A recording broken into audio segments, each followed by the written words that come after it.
Now, the picture you're looking at is brand new, just came out today.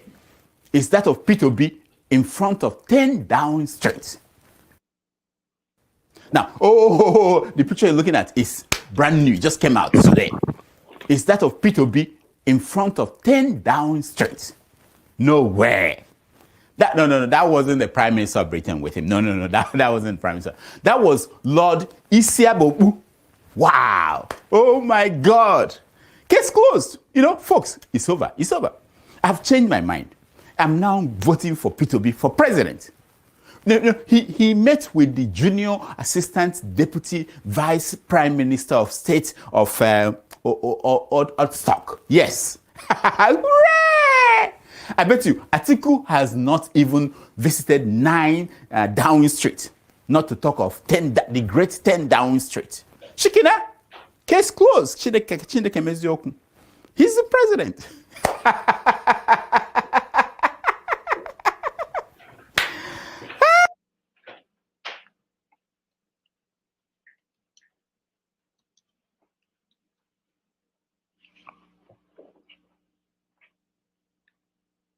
And then I am with the only and one and only Dr. Njakiri Damages. And then I want to show my support to Omoyele's show and the Nigerian people and myself, because I'm a Nigerian. I want to say that we need to fight for what is ours, and Nigeria is ours. We need to take Nigeria back. My friend gave me my lyrics. Alright people, all the way from where how do we start again now? So my name is Abdullah Kocheri. I'm here to introduce to you Dr. Njakiri Damages! Revolution mood.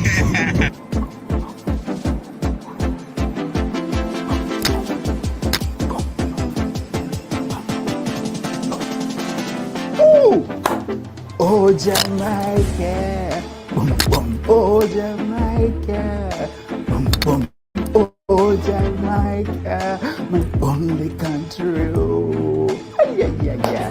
Play back Nigeria with the support of Comedy Sports Scotland USA, Imaginary Table Canada, and Organizational Theatre India wants to take your children aged 7 to 17 years on a trip to Jamaica this summer. This is a wonderful opportunity for you and your child to visit the Caribbean island of Jamaica as part of the International Children Theatre and Leadership Camp 2022. Oh man, I wish I'm a child. This boot camp is themed Belongings and will be for 10 days from August 4th to 14th, 2022. The International Children's Theatre and Leadership Camp is a multicultural artistic leadership, theatre and adventurous gathering, and is open to children from all over, everywhere. Don't you want your child to be there? Children participants will be exposed to creative learning and receive mentorship in playback theatre and improvisational theatre. Amazing! They will be visiting exciting places in Kingston, Jamaica. Oh man, I want to see where Bob Marley was born and be part of a rich cultural exchange. Now, they will learn teamwork, attend master classes, and participate in plays, dance, witness shows. In today's interconnected world, exposure makes all the difference. Children with a history of travel navigate the world a lot easier. It adds to their recognition as leaders anywhere in the world. Yes, I know, that's how I ended up here.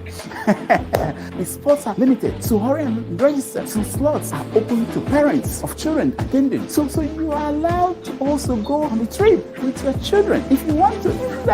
Now, the parents will also have a couple of corporate training sessions that can be applied to their business and work life. I'm thinking I might go. The cost for the camp is 2,800 per person. It covers hostel accommodation, 3 meals, excursions, tours, camp classes, and theater training, land transportation, and other costs. Isn't that wonderful? It's wonderful, reasonable. Participants traveling from Nigeria who need a visa, that's very important, will be assisted in getting a Jamaican visa with the help of the organizers at no extra cost. Other participants will have a letter to apply for their visa in their home country. This These people are very good. Schools, groups, and parents are responsible for other costs relating to travel, including international passport, air tickets, transit visa where applicable. Yeah, of course. COVID-19 tests, pocket money, and that's very important, and medical insurance. Now, to confirm that you've registered, you are to pay a deposit of 300 administrative fee. Yeah, this payment is non-refundable as it will be used to process your invitation letter and book your accommodation. Balance payments can be paid in installments and are due after visa is issued. Reasonable. Now, because you know me, Dr. Damage's show is giving out $100 discount to anyone that will register between now and 31st of May. All you need to do is to pay your $300 non-refundable deposit. Pay an additional $1,000 fee for the camp using the code Dr. Damages in your description. Send proof to drdamages@gmail.com and we will facilitate your $100 discount to be deducted from your balance. Yes, they will remove $100 because you know me. Remember, you must have paid your initial deposit of $300 by 31st of May for this to work, for me to dash you $100. Note that you will have to submit all the required documentations by the embassy, such as a statement of account, a consent letter from parents that are not going with their children, a letter of invitation from school, or other documents listed in the brochure, and the embassy. Check their website. It's all there. So, for more information, more details, send a WhatsApp message to 234-907-280891 or email. Corruption, impunity, and lack of accountability are responsible for Nigeria's underdevelopment. As citizens, we have a duty to report wrongdoings that endanger the well-being of the society. See something, say something. Blow the whistle today. Report corruption and other wrongdoings confidently and anonymously. Send tips to AfricMail on tips@corruptionanonymous.org or call 0811 877 1666 or the Presidential Initiative on Continuous Audit (PICA) on 0909 806 7946. Tips can also be submitted to the following anti-corruption agencies: EFCC, ICPC, Code of Conduct Bureau, or the Nigeria Police. This message is from the African Center for Media and Information Literacy, AfricMail, with support of MacArthur Foundation.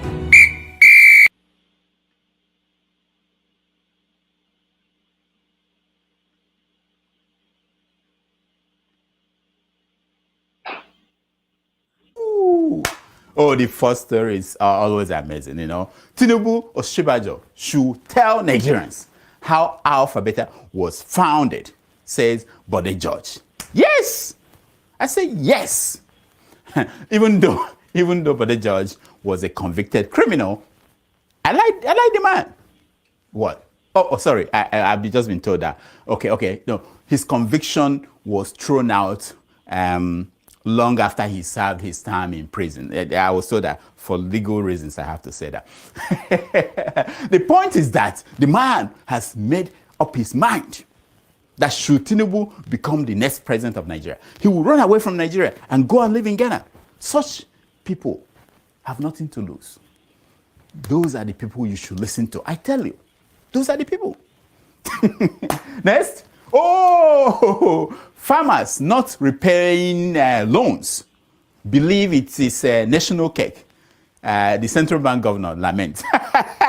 The man wanted to be president. Now he's lamenting that farmers are not repaying their loans that they think is a national cake. Yeah. Who will blame them? Who will blame the farmers? If we were them, will you blame them? When politicians are bringing out 100 million, they thought that this was their own cause, you know. After all, they are part of government children. Government Pekin. They got the money, and that was what they thought. And why is Emefiele disturbing them? Nonsense. It happens. Next. Oh, Dangote broke. Doesn't have 1.1 billion naira. No, dollars, I'm sorry, excuse me. Needed to complete his refinery. What? I'm like, hey, yeah, what? Really? No. I didn't know that there are some things that monopoly cannot buy. but wait. What about the billions of dollars, our money, that the NNPC gave to him recently? Did he finish that already? You know what? Let us do a GoFundMe, for the poor man. $1 here, $1 there. His mistress in Atlanta will contribute like $2. We raise 1.1 billion for the man to finish the job. You know what I mean? That's our patriotic duty. Oh my goodness, dollar hit 610 to naira. That's it. I'm not eating peace anymore. That's too much money. Can you believe that? I think Buhari finally accomplished one of his promises of 2015 before he leaves office in May 2023, which is to make $1 equal to 1 naira. But now it is clear that we did not hear the man very well. He said $1 to 1,000 naira. But all of you misunderstood him and thought he said $1 to 1 naira. You get as the man they talk, Ozarum, I assure you. That's the problem. It is not his fault. It's just lost in pronunciation. One last one.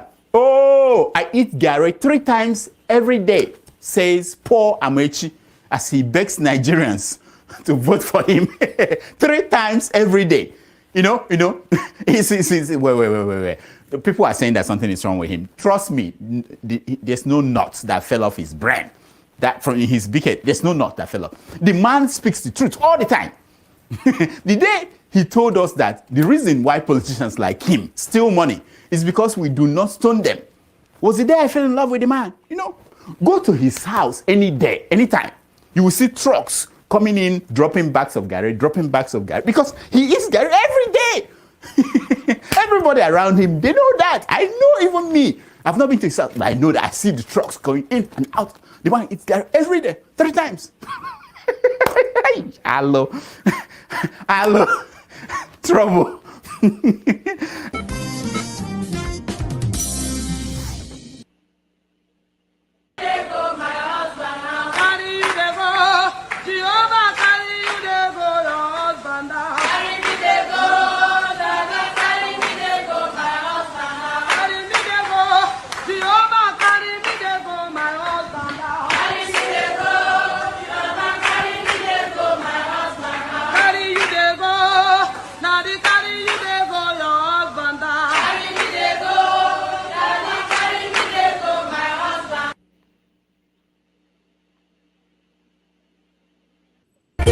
Oh, you must get set to let us go.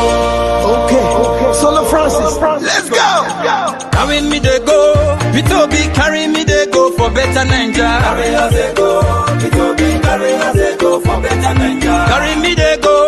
Peter Obi carry me they go for better Nigeria. Carry us they go. Peter Obi carry us they go for better Nigeria. Whether na any party, now there we go. Carry us they go. Peter Obi carry us they go for better Nigeria. A new Nigeria is possible with Peter Obi. Carry us they go. Peter Obi carry us they go for better Nigeria. Anywhere you they go, now there we they go. For better Nigeria, now there we they go. For better economy, now there we they go. A new Nigeria is possible with Peter Obi. Peter Obi Support Network.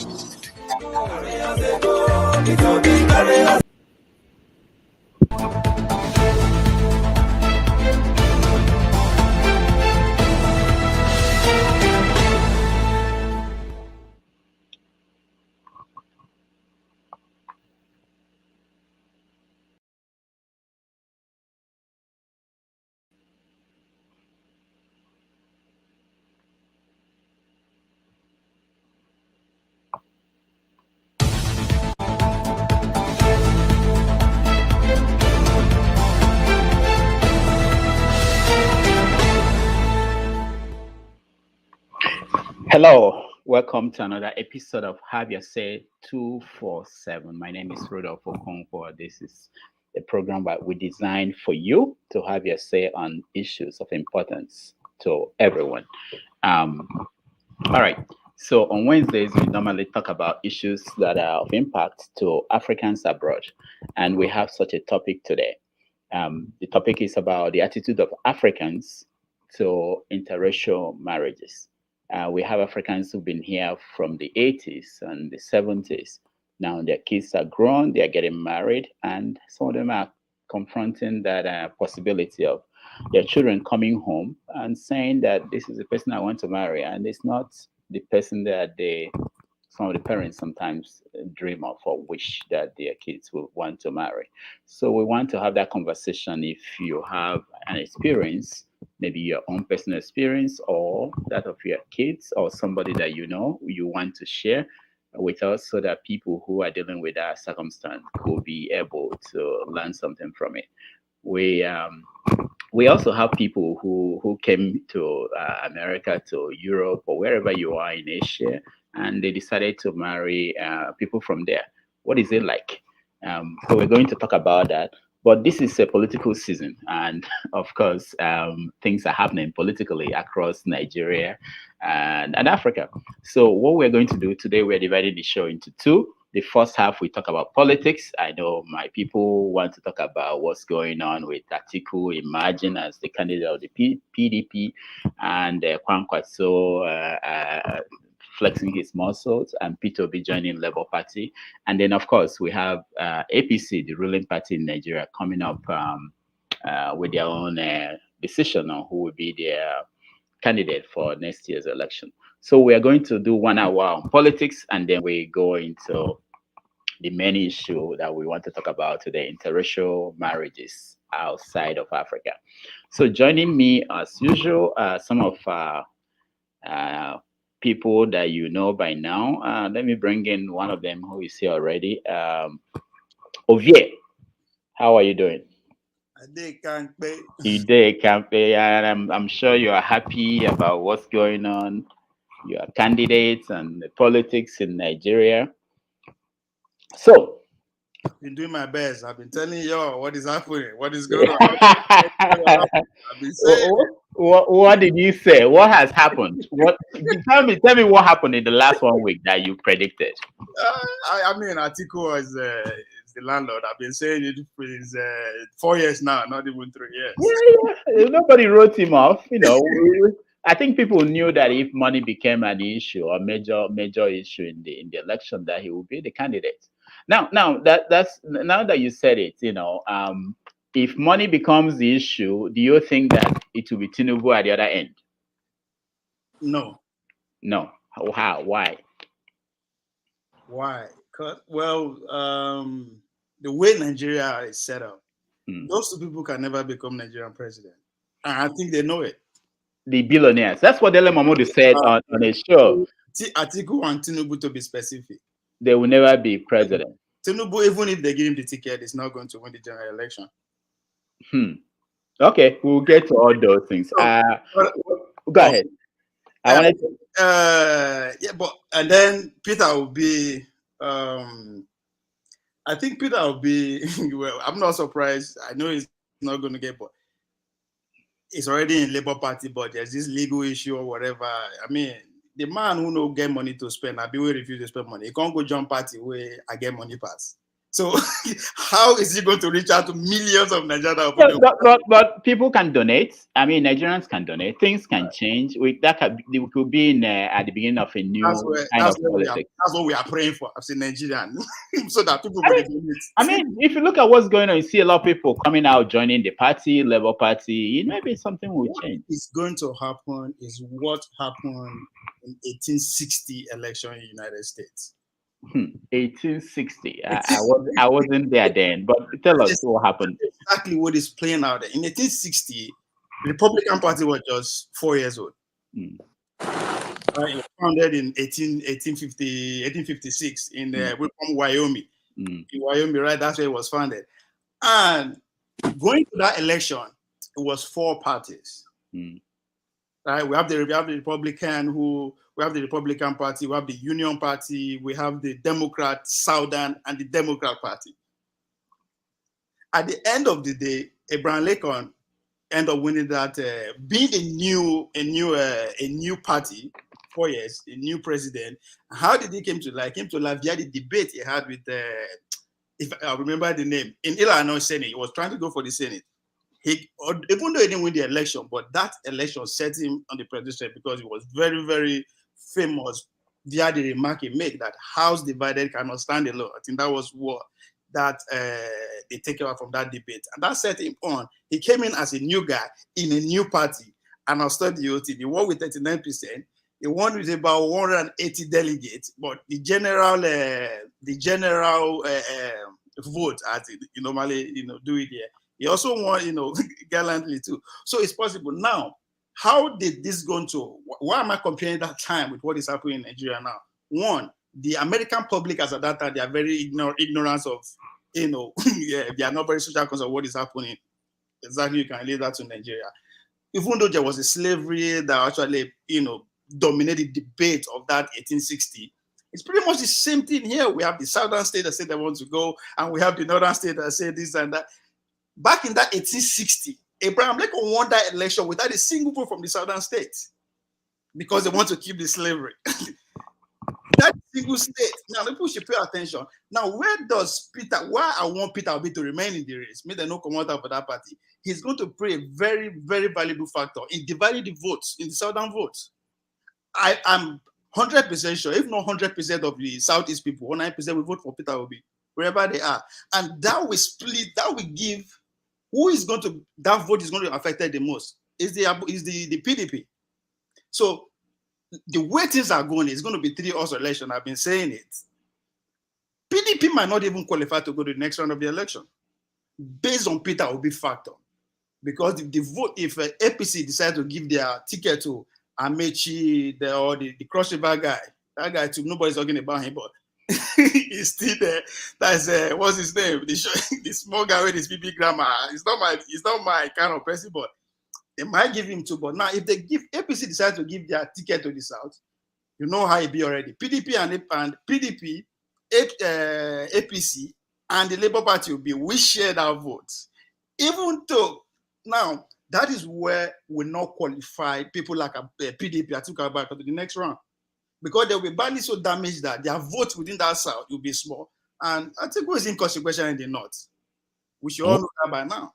Okay, hold on. Let me welcome. You are going too far. Mazam, welcome to the show.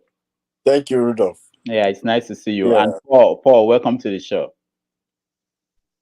Thank you. All right. So, our topic is there any way that Peter Obi will defeat Atiku, defeat Bola Tinubu, and defeat Kwankwaso Ovie's candidate to become president come 2023? All right, Mazam, what do you think is going on? Yeah, Peter Obi is based on his records. He has done well. We have said it times without number. But you see, there's one factor going against him. The Igbo factor, particularly the Igbo factor. You know, the Northwest, the Yoruba or the Northwest and the North have one thing as if they have ganged up against the Igbo people not to become the Nigeria's president. So I don't know why we always have that problem. Another thing is that the Igbo does not vote. Look at that one particular thing. The Southwest, that's the Southeast does not vote. Because if you look at it, this person said one particular thing. Tambuwal said it in one of their meetings that do we really want someone who can win, or we want zoning? And that was the reason why that was what he gave as a reason for him to step down for Atiku, because he said it was actually the same thing they did in APC. They saw that Buhari was the only person for them at that time to win, with that popularity to win. So looking at the votes, the block of votes coming from the southeast, look at what Ebonyi gave. Look at what Enugu came out with in the last presidential election. In the southeast states, some states were winning, the governors were winning with 270 something votes, 230 something votes, 1,000 votes. Yeah, but what if they feel that they don't have anybody, anything at stake in that particular election? Because if you go back to Obasanjo's time, Obasanjo did not win because of the Southwest. He didn't win. Most of the support he got came from the Southeast and South. The Southeast always voluntarily and willingly give their vote to PDP all the time.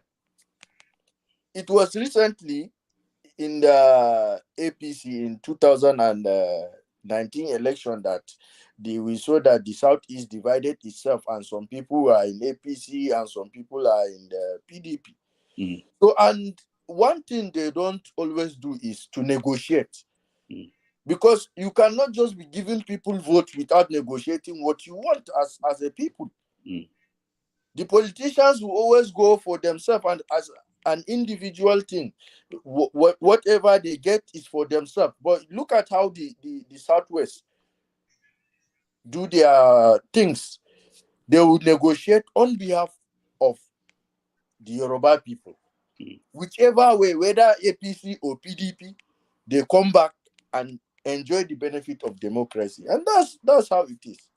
Okay. That's how it should be. Okay, hold on. We will get into details. Let me bring in Paul. Paul, welcome to the show. Thank you. So, what is your take on what happened last week and prospects for Peter Obi? Well, Doctor, if you want to watch what is going on completely, you see it from the wife of the Ondo State governor. Felt betrayed and so the way she felt betrayed, that is the exact game of politics, the type of politics we play. We play these politics. I remember the way Tinubu treats somebody like his first speaker, Joko Tolakpelumi, the way Tinubu treats Olorun Ibembamora, Moise Banire. They call it politics. Today, you can look at the Southwest. All the people that will say Tinubu raised, they are contesting president with him. So now we also say cooperation. But I believe this team politics is for everywhere. So if you want to say Tambowa supports Atiku, I don't want to believe that. But Tambowa felt negotiate for himself because of his age. He's 56. He has time. Atiku is about going. If he did this thing, they will forever remember him and pay him back someday, sometime. But I don't think they represent the North, because Bukola Saraki is also a Northern. Understand? He didn't comply to that. So we play dirty politics, but when it affects, we just juggle around things and then try to focus one or two things. What is his name? Wike complained the same complaint that they betray him and everybody. Even when he also betrayed the Southeast, because over a year ago, Wike said, "I'm not an Igbo man." But going to the primaries, Wike started dressing an Igbo man. They had to dress like a Port Harcourt man now, no more. Started dressing like an Igbo man. It is the game.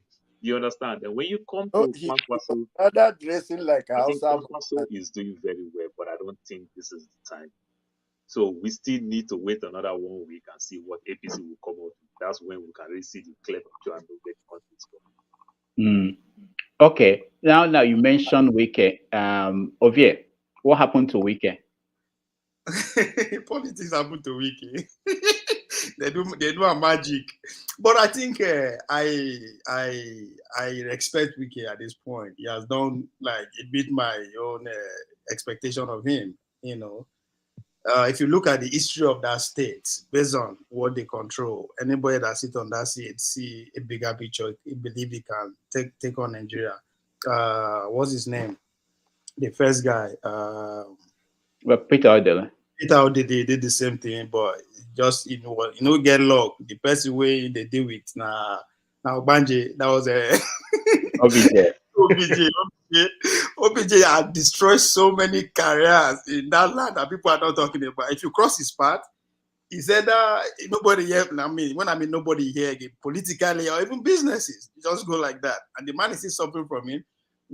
Amechi decided to take it different. I respect that too. We carry the money all the way and it's still going. Let's see where he's going to end up. Then Wike, with all his brashness or the lack of respect for the institution that I belong to, the traditional institution, get respect for us. With all that, he was able to muscle his way, to finish that strong. And I think at this point, even though he knows that he cannot become president, there's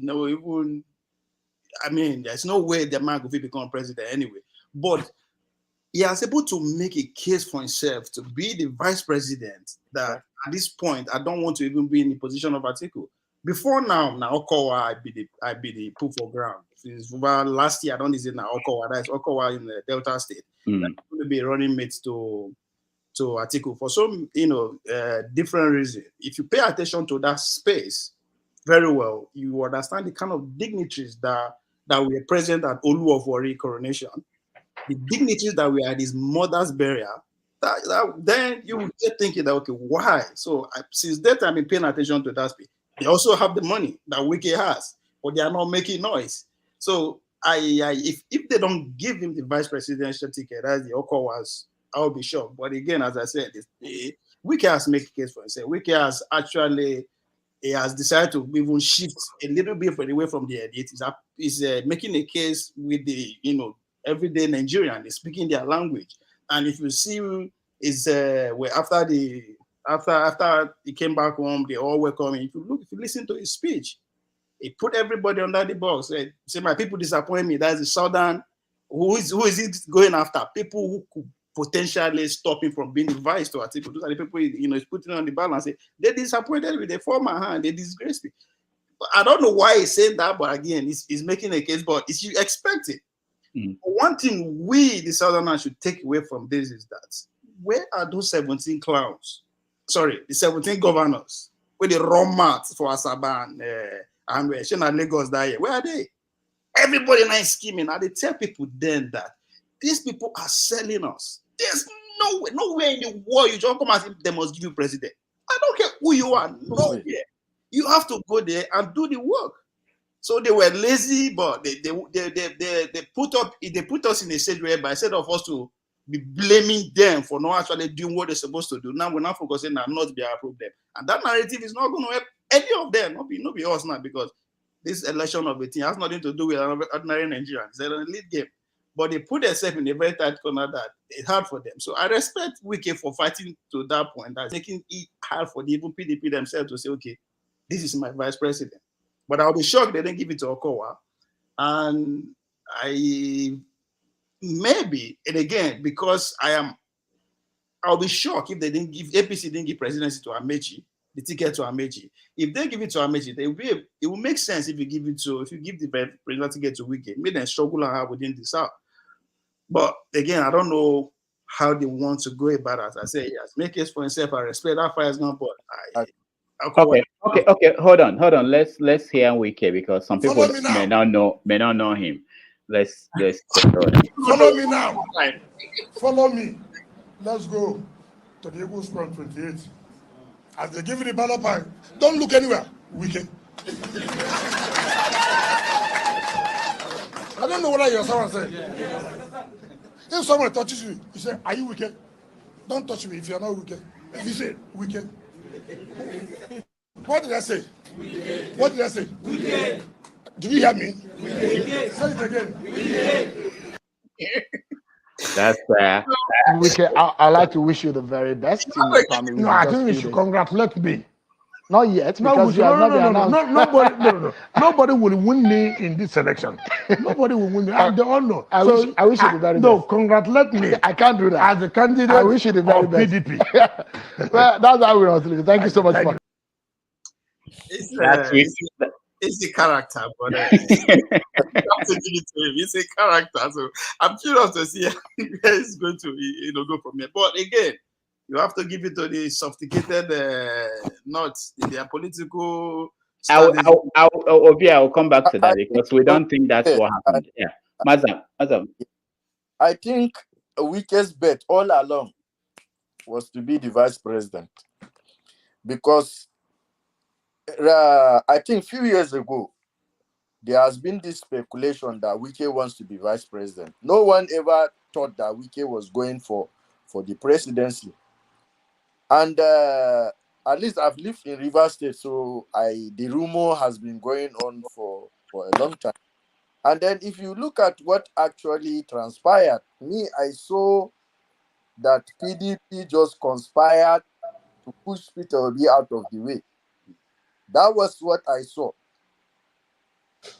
They found a way of telling him to find another place, because if you look at Wike, for the past 8 years, Wike has been on the forefront of opposition. He has been the one sponsoring so many party activities, and the PDP. He brought in Ali Sharif, if you remember. He spearheaded the bringing in of Ali Modu Sharif, who gave them a serious problem, and later he brought in Secondus from Rivers State, and now he championed the chairmanship of this present PDP chairman, the Ayu. So if you look at it, his effort in that party is significant, and you cannot compare him and Okoa. No one is hearing Okoa for the past 8 years. No one is checkmating what APC is doing. All right. So let's Mazam, hold on. Let's welcome. So he has made his point. He has made his point to be the VP. All right. Let's welcome new people that joined us. Janaba, welcome to the show. Thank you, Doctor. Blessing, welcome to the show. Okay, Blessing, you have to mute yourself. And Jude, welcome to the show. All right. All right. So we last time we met, we had no gotten the results of the PDP their convention. Now we know that Atiku won. Are you surprised, Janaba? Why you forget quickly?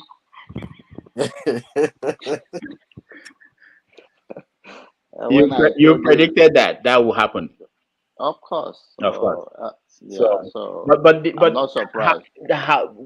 Without the support of the governor of Sokoto, and it was close, don't you think so?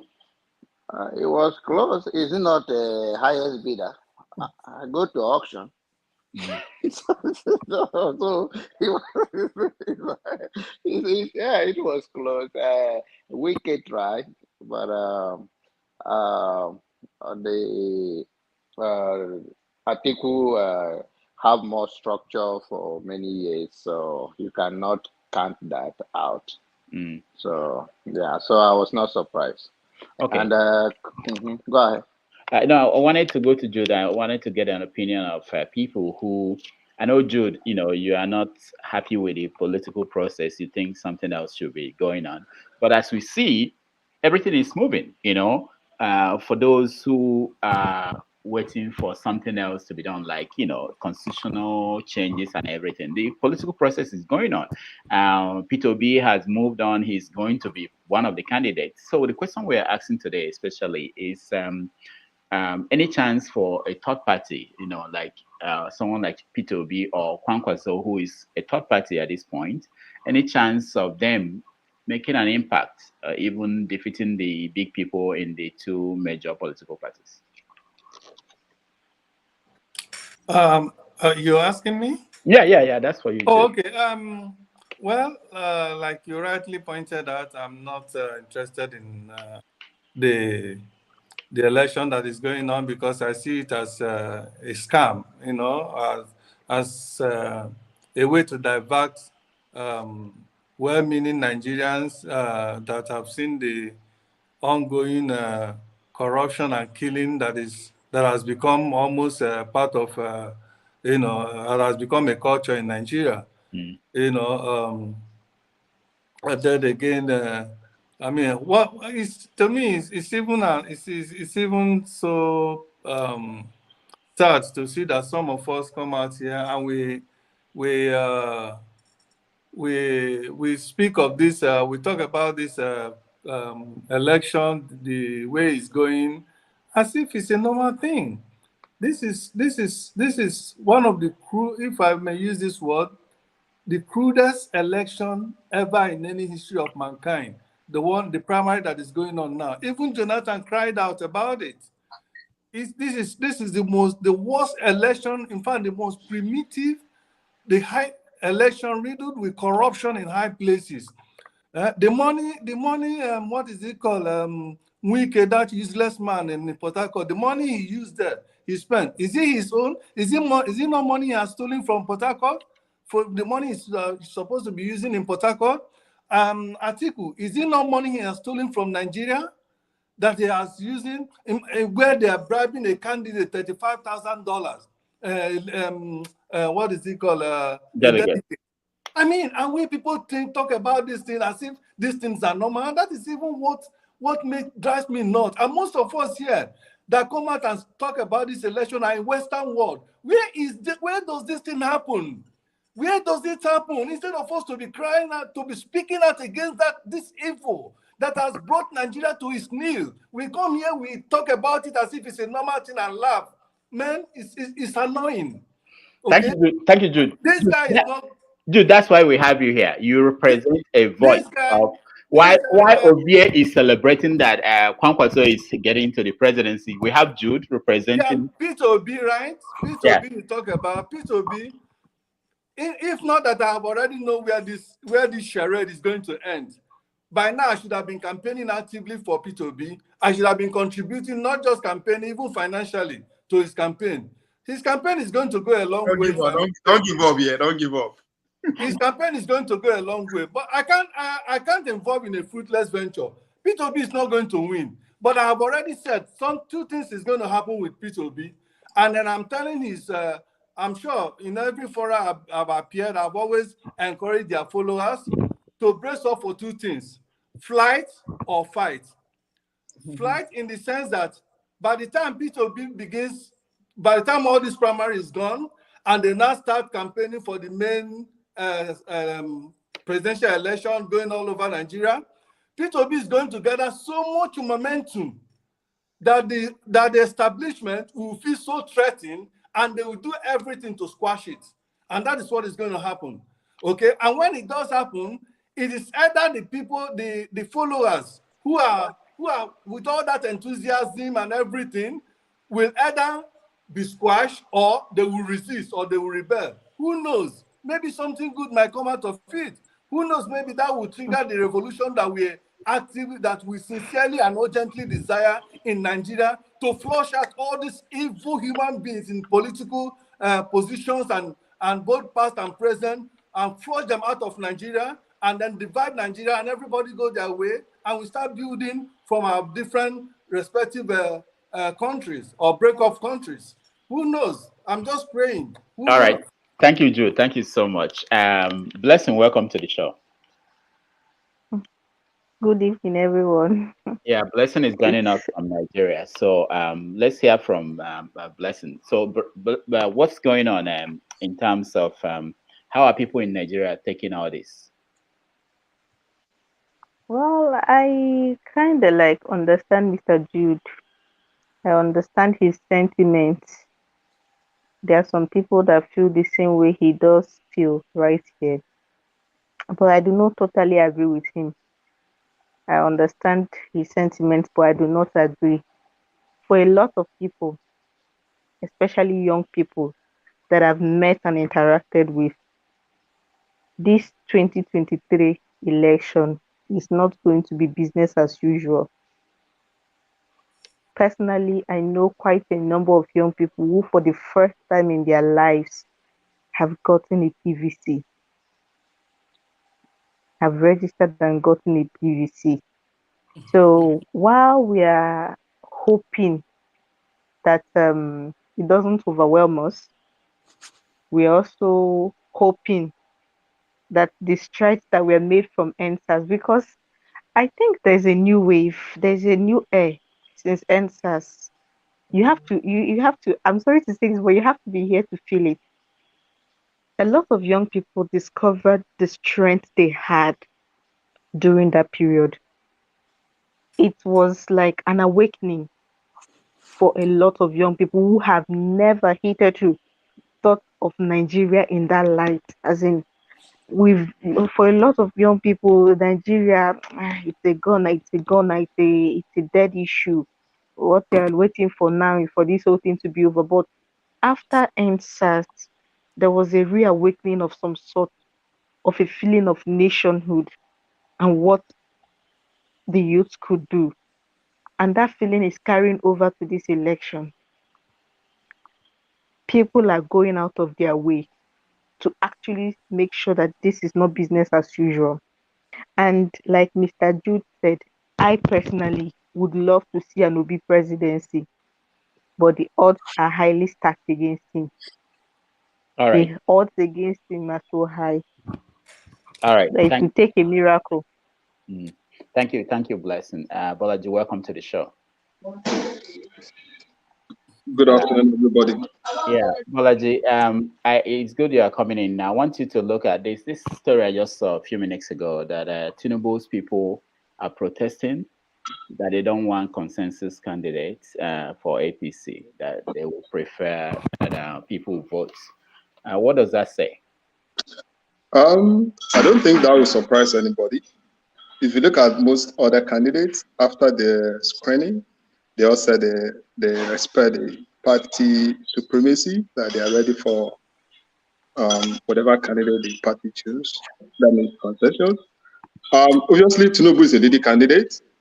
I think right now, I believe most people have seen it, that if they go for primaries, there's a very high chance of him winning the primaries. But if president is allowed to choose somebody, very likely it's not going to be Tinubu. His chance of winning the primary may be above 70%. Chance of being selected by Buhari, less than 40%. So definitely he has to go for that. And you can see the supporters around him when he went for screening 2 days ago. I'm not surprised by that. Well, I don't think he will settle for that one, and it's going to be a serious fight. So, what about his performance? There was a video of him speaking. Did you watch that video, and did you understand what he was saying? To an extent, I understand what he was saying. He was talking about the real estate market, how it can affect the economy in the country. But he has a problem that when he's trying to say something, sometimes kind of break for a very long time, more than what you expect. Like maybe he's running out of his thoughts or something. But I don't know whether that's a sign of a weakness or a sign of him having a deep thinking about what he wants to say. I think we should say what it is. The man is going. He's 10 now. He's 10 now. Let's just call it what it is. Okay, Jude, what is it? I just want to be fair on him. And if I'm a doctor, I really say, if I may comment on Wiki as well, he actually performed better than I expect him to do. And if I have to say this one, if I use my own statistic and compliance knowledge, he lost the election, I think, just by about 70 votes, not up to 100, contrary to what other people will say. Because if you run an election, if the margin of the winner and the runner-up is 4, definitely people that determine that who wins the election are just 2 people. Because take 70 from Atiku and you give it to what's it called? Wiki will have won the election. So I think him not forming good alliance with Saraki made him lose the election, and some other people that came from the south. Okay, all right. So Jude, you wanted to say something? No, I want to say Tinubu is sick. So he's suffering from perhaps Alzheimer or something. The guy is going to his grave. I don't know why they are pushing him. One day he's going to slum and die. The people that are pushing him for their selfish interests, they know that this man is sick. He's supposed to be maybe in the nursing home somewhere being taken care of. A man that uses diapers. You know, you look at it, he can't even hold a bottle of water. He The struggles to reason hold why that's the kind of I'm not trying to defend him, but one point there, if you remember everything that you've said so far, people said it about Buhari, and Buhari is not dead by now. He's I not just really want dead like a by couple either. of, I just want to people. He's just a he's president just a than this guy. monumental mistake. Buhari cannot make enough. Like I've not seen Buhari making speech of up to 10 minutes or expressing himself, his thoughts up to 10 minutes since I Okay, was but born. Buhari Without on is reading from a paper. okay. Buhari on is different. Buhari was stronger coming in as a president than this guy. Okay, and moreover, Buhari didn't loot as much as Tinubu has stolen. Okay, Tinubu is a thief and a convicted drug addict. Okay, hold on. Yeah, hold on. Yeah, Jonaba. I'm surprised nobody's talking about the vice president anymore. Is he not still running? What's going on? Do you know Paul? He's still running. Yeah, doctor, you know, it's always rare for people to criticize Jehovah's Witness when you want to criticize Christianity. You just leave them that Angelic Jehovah, like Yoruba people talk. You just leave them alone. That their own is different. You understand? So like when we want to call fake pastor, fake this, fake that, you hardly say anything about Jehovah's Witness. Not that you support them, but you just leave them because they are different species. You know, right. so that's how it is. But doctor, when it comes to Tinubu, Tinubu that we know, you understand, he is the talking time. This is a man who always comes to the media all the time. For Tinubu to start using the Buhari method, running away from the media, you understand, we all know that he's having Parkinson's disease. But I guess to some extent, because sometimes some of us don't really understand stroke. What we understand in that part of the world, when people have stroke, we only see them that one side of them is actually not working, they don't talk. But sometimes we don't understand that people might have minor stroke that you can move, but it's already there in your brain. You understand? I think health-wise, he's struggling with his health. You understand? But he's just a fighter. He just don't want to give up and the like. So health-wise, we really, really challenging. He's running away from the media. You give it or you take it. We all know these things. You know. Then when you talk about Wike, with the numbers of votes that Wike gets and everything, I guess to some extent, Wike is a bully. Sometimes some people even get scared with the money that you give to them. That if you don't vote me, I go collect my money back. So, but I can equally tell you that another way around, this may just be the end of Wike politics. For him to get these numbers of votes, I believe that privilege will not come twice again because they've already seen his strength and they will do everything possible for him not to even get far before they crush him down. Okay, Ovie, explain to us how your candidate, Kwankwaso, the path that he could take to the presidency. He just said yesterday that he was thinking of taking Peter Obi as his vice president, and now he has no option than to find somebody else. What part does that man has in terms of getting to the president? Can I just touch on the Wiki losing before I go there? If you don't mind. Go ahead. I think if there's anything again, the Southerners have to learn from here. It's the sophistication of the Northern elite. Now everybody say, Tambawa, if Tambawa no the camp, Wiki would have won. As if it just happened. No, it doesn't happen like that. It's a game plan. If you look back, not far this about a couple of weeks back when the northern elite, the northern leaders decided to try to form a consensus between Tambawa, Saraki, and Atiku and the rest. Two people did not show up on that. The Atiku himself and Tambawa. That was when this discussion started. They actually wanted Tambawa and Bala Mohammed to actually step down. That's what the concern about. Bala Mohammed refused. So Tambawa just tempered that. It's not an act of it's not buying whatever. No, that is a larger political calculation. And again, that one thing we need to take away from that point again is that nobody just wake up from bedroom say I want to become president and you become president. It doesn't work. It has to be collective effort. This word cabal that you are hearing, it's not out of the blue. There's a reason why they use that word. Now people, they come together as a common. Something must happen. You go, then they go after him. And that's exactly what the Northerners are doing. You said that you read from where that Tinubu people are saying they must go for the election. And the same thing will happen. Why do you think the Senate president is there? He pick up his form at the dying minute. It's for shenanigans like this. Let's go to the war front and see if you're gonna win. I mean, this thing is an elite game. There's nothing me and you can do. But if you look at the way the country is set up, I keep using America as an example. Go and read the Civil War. That book will tell you everything you need to know about what is happening today. You know, people that went and borrowed the political process come here, they know what they are doing. Go and read the politics industry. That is even written recently. It will tell you everything that you need to know how this game works. So if the Tinubu can pull up the same thing, that's exactly what you are going to see. They could just add themselves up and they will get the numbers they want.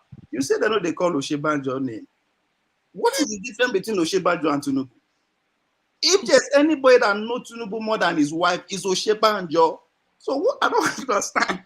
He is being pushed and he's working, right? So okay. Now about Kwankwaso, how is he going to arrive at that victory? You are saying it's still based on the man you call Peter Obi, who say, oh, if you know to say no, they can forgive a vice presidency. That is still going to be the factor. That guy is going to pull up the southern vote that PDP no go run away victoriously, APC no go run away victoriously. That is the game you want to play. Now there's a court case against him. They don't want to give him the seat. But if at this point I am advising APP, that's where you need to put your money. Make sure you stay on that ticket. They don't want to give him all the money you need to spend to make sure you give him that ticket. Because that is the only way the likes of Kwankwaso will come. As I said, it's going to be a second round election. Nobody is going to come out through clear victory with what percentage they divide the country for. You have to win before you become the president. Nobody's going to come out a clear winner based on Peter Obi factor. It's going to be 4 us going into the game: NNPP, APC, PDP, and the Labour Party. So by the time nobody come out as a clear winner, there's going to be a runoff election. This might sound very out of the because we never reached there, but now process again. Go back to American history. That same thing. So he's going to go to second round of election, and it's going to be between, because PDP no go get enough number to go to the second round. It's now going to be between NNPP and APC, between the north and the south. We know the Bush result. and Agor. Bush and Agor. And based on what Jude is saying, that either fight or flight. When I want fight civil war, bring it on. The union, I use the word union, those that are on the Nigerian side are more. But maybe we need the civil war to set things apart, because the American Civil War brought state autonomy. That's where they fight for every state must have the individual right, which is good. The slave, you won't keep slave, keep them and see how long you can keep them. So, but I don't think that civil war will come now, because the Southerners never get that oneness. And that is why they know they take us play, because we never get oneness. We don't have one consensus candidate, even though they came out with their own chairs. The presidency must come here. So wait till come make one office stay together and say, okay, this is we are going to go this way, we are going to go. But if we reach the dying minute, this is the man we want to go. Even the small southeast zone can't even agree on one consensus candidate. So it's a game that's why I asked if Samson, is it Samson Itoro that you brought on? Samson Itoro and Aisha story. I deliberately asked them that question. Do you think an average Nigerian understand the kind of politics that is at play here? It has nothing to do with me and you. This kind of politics for elite. So there's no how we cry. I understand. I feel Jude pain. You know what he's saying. But guess what? People like me, when I hear, they laugh, because I'm a student. Okay, when you keep saying it has nothing to do with us, where do the numbers come from? No number na shenanigan. Na president not elect. You did say that it's going to be a four-way split. Yeah. And it takes number for it to happen that way. So if we're not involved in the process, where do the numbers come from? If it is just the elite, where are the numbers coming from? You are saying something that you've never seen what is going on. New people are getting a voter registration card. Good. The year we will not decide say we not go vote. Guess what? We all share the vote for always. Okay. All right. They are always ahead of us. They are ahead. It's their game. We not just a follow. Okay. Hold on, Obi. Can Okay. I say something? Jude, okay, I have two people, but just 30 seconds. I want to introduce them. Okay, let me just say something briefly. Okay. You know INEC, right? Yeah. INEC is their so-called presidency of Buhari or APC. They determine who they will give voters card, and they determine who they don't. They determine how many of those voters will be that is going to be counted, and they determine those that is not going to be counted. They determine how many voters papers or voter whatever it is they are going to use, the instrument they are going to use that day. They determine how much should be brought to each polling booth and how much should not. They determine those that are going to be used back doors, which you and I will not be privy to or will not even know what is going on. At the end of the day, they push them in as a vote. That, as you know, they push them in as the vote that is being credited to a particular candidate from the north. So all these things, why you see Peter Obi, that if election were to be held today, a credible election, Peter Obi will win anybody. Okay, with what is going on. But Nigeria is not set up like that. The situation, the election is already rigged. Okay. There's nothing anybody can do. Okay, Jude, hold on. Okay, hold on. If I may say something, Doctor. Okay. I'm sorry to say my view. I quite like Peter Obi. I want him to be one of those people that can win the election, like most likely candidate. If he emerges, he's going to make. We're likely going to have a better Nigeria. But I beg to disagree that if you run credible election in Nigeria today, Peter Obi cannot win national election. He can win the South, but he cannot win the North. So let's be sincere with ourselves. However, he has enough time to campaign, to form alliance, to get him good number of votes from the North. But as we say right now, I don't think Peter Obi can win the North. Okay, in thank a you. fair and credible election. Thank you, Balaji. Abi, welcome to the show. I can hear you. Can you unmute yourself, Abi? Okay, good. Yeah, thanks, Dr. Damages. I've been a long follower of yours. And I've always watched this. I know OVA like the back of my hand. Well, I've met OVA in another show, the one UK man like that. I like Paul a lot. I like everybody here. You are the regulars. My wife likes Paul a lot. So it's my pleasure to be here. I don't know if I should contribute as yet. I align so much with Jude, what he was saying. I'm very aligned with Omoyele Sowore and the Take It Back movement. I'm not a member of AAC, but I like his activism and I've been following for a long time. Nigeria, for me, it's a bag of problem. And someone like you, Dr. Damages, you've enumerate the problems of Nigeria over the years, with Sarah reporters watching Dr. Damages and all that. Is still the same. And why I align with Jude, some of the things Jude said, is that we are all here. I see Ovi Muslim up. He knows the template. I mean, elite game, but the same elite, they don't understand it. Is what is his name? We cannot the same elite eating in the same pot. Yeah? How did he not understand it? And then this idea we are bandying about that, as if I grew up in the North, as if North are perfect and all that. The fundamental thing is one of the things that North has that we don't have in the South, and I don't want us to have it, is that there's this, slave master followership, which is enshrined in their culture.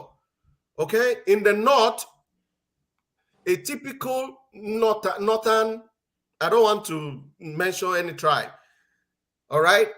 Where I grew up, they are happy if somebody is rich. It's different in some part of the North. We have some part of the North that they're not really Hausa like the Adamawa, Taraba, all this side. They are not exactly the same at the core north, and their culture is different. Typically in the core north, up there, if one man is rich, the other ones are happy to be poor, and they're happy to march to his house and go and eat, and they say Allah Abashi, so that he will give them. Right? We don't have that. We are not created like that, and that is not a weakness on the south side. We are talking about the north, the south. We don't bring one consensus. Why is there no one consensus? Is Saraki not also part of the north? Kwankwaso himself is he not part of the north? All right, and it's just Kwankwaso that stepped down for Atiku, and then we say, oh, I don't buy that. The fundamental thing is that I know is that Nigeria has a deep problem. Even if Peter Obi comes in, he no go succeed. That's true.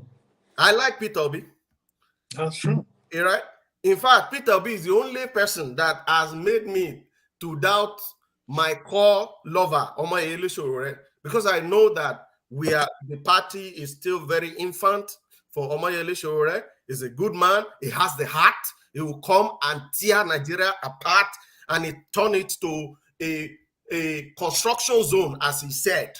None of these people are better than Omoyele Sowore. You don't need to be an astronaut to rule Nigeria. I will rule Nigeria very well. All right? You need the zeal, you need the heart. But there's no structure. The Nigeria fundamentally has a problem, and that's what Jude is saying. Nigeria has a problem.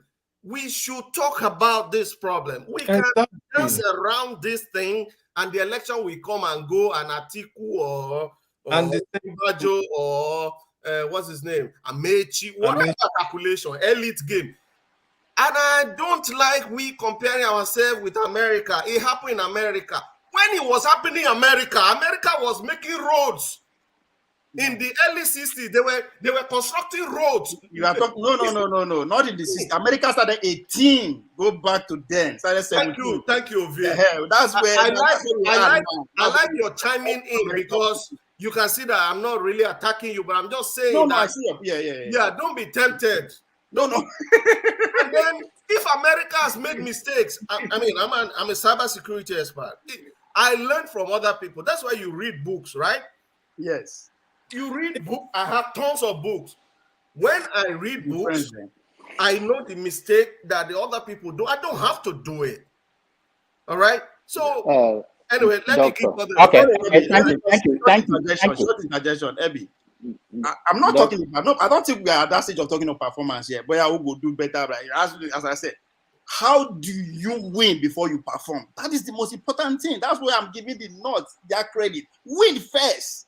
If you don't perform, that's a different game. If you perform, but win fair. How do you win? It takes people to win, not just one person. Like so, how Buhari won. It doesn't matter that he hasn't performed in the last 8 years, Abi. Okay, hold on. Jude, I'll come to you, but I want to introduce Forefathers. He's been here quietly. So, Forefathers, welcome to the show. Yeah, thanks for having me, and greetings to members on the panel. Thank you. Last this in the primaries obviously was quite disappointing to me, because I'm a fan of Wike. I think that Nigeria would have benefited from having someone like that as a leader.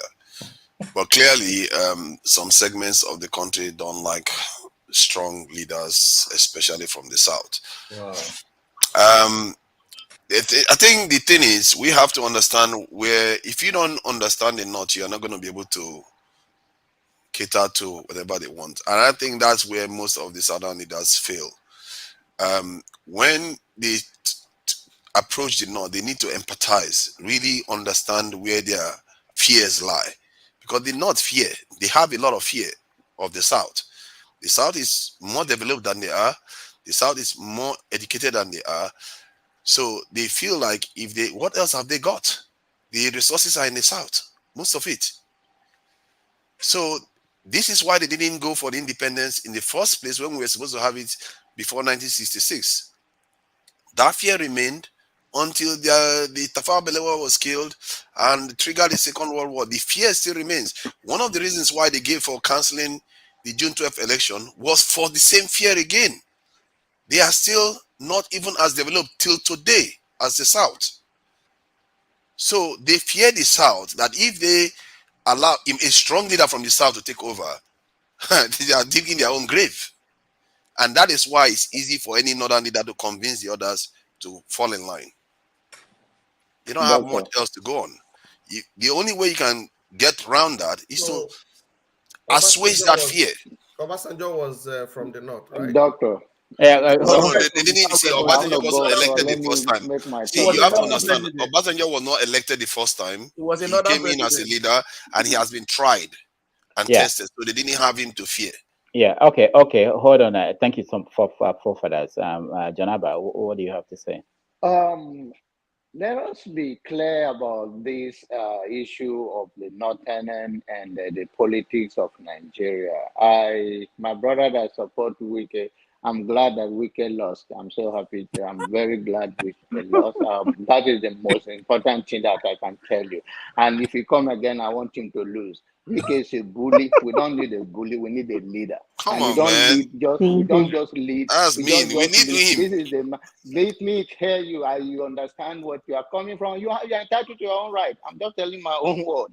Is have your say. I'm glad you lost, and you can remove your glasses and look at me very well. When they come again, they will still lose. And another person, I'm telling you that Wike is not among the elite. Whether I'm not talking about because he's a governor in from Port Harcourt, it doesn't mean that he reached the elite we are talking about. When we talk about Kaba, even Buhari himself is not a Kaba.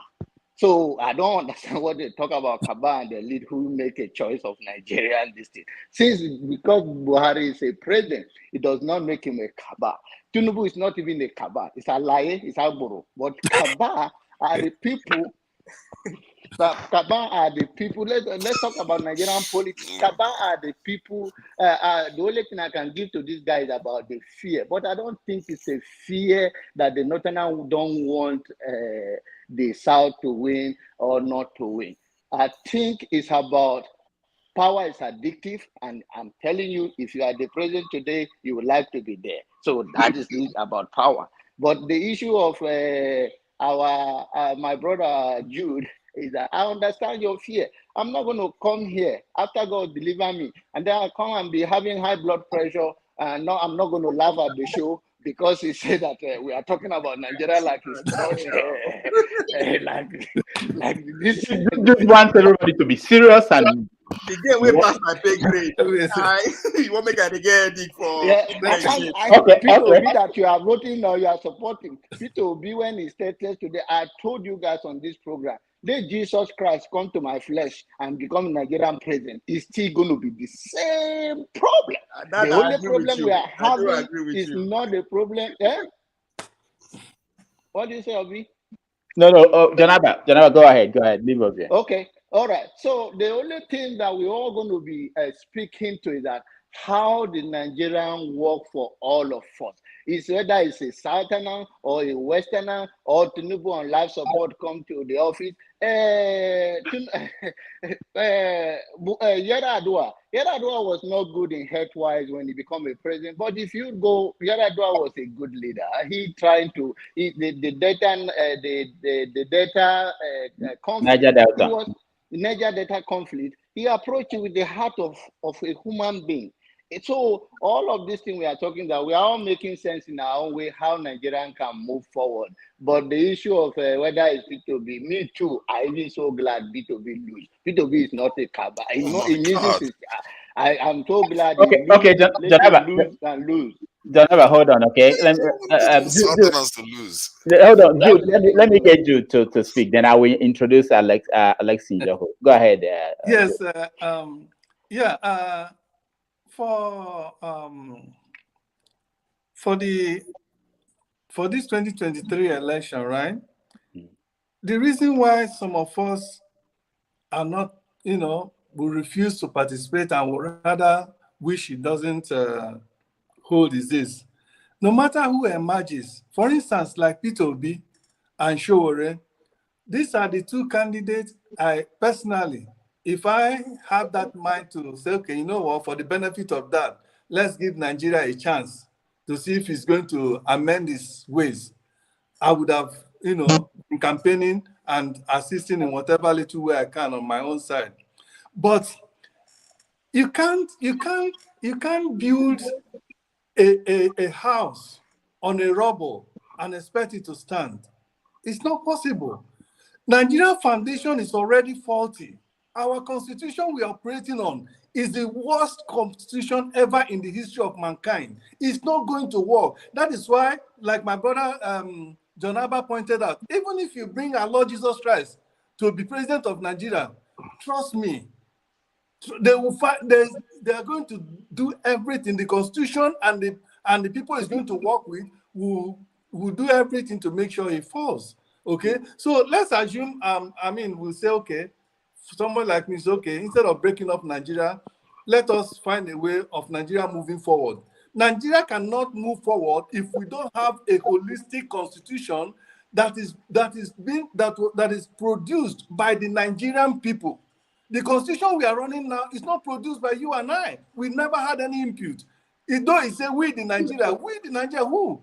It's only a few people that sat together the military juntas under the leadership of Abdulsalami Abubakar that sat together and concocted that nonsense and gave it to us as a constitution, and we are running upon it. Okay?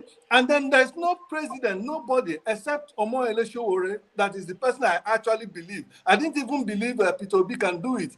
Except somebody like Omoyele Sowore that will take up presidency tomorrow and say, you know what, Nigeria, we need to draft a new constitution, a holistic constitution that would give us the direction on which Nigeria is going to move.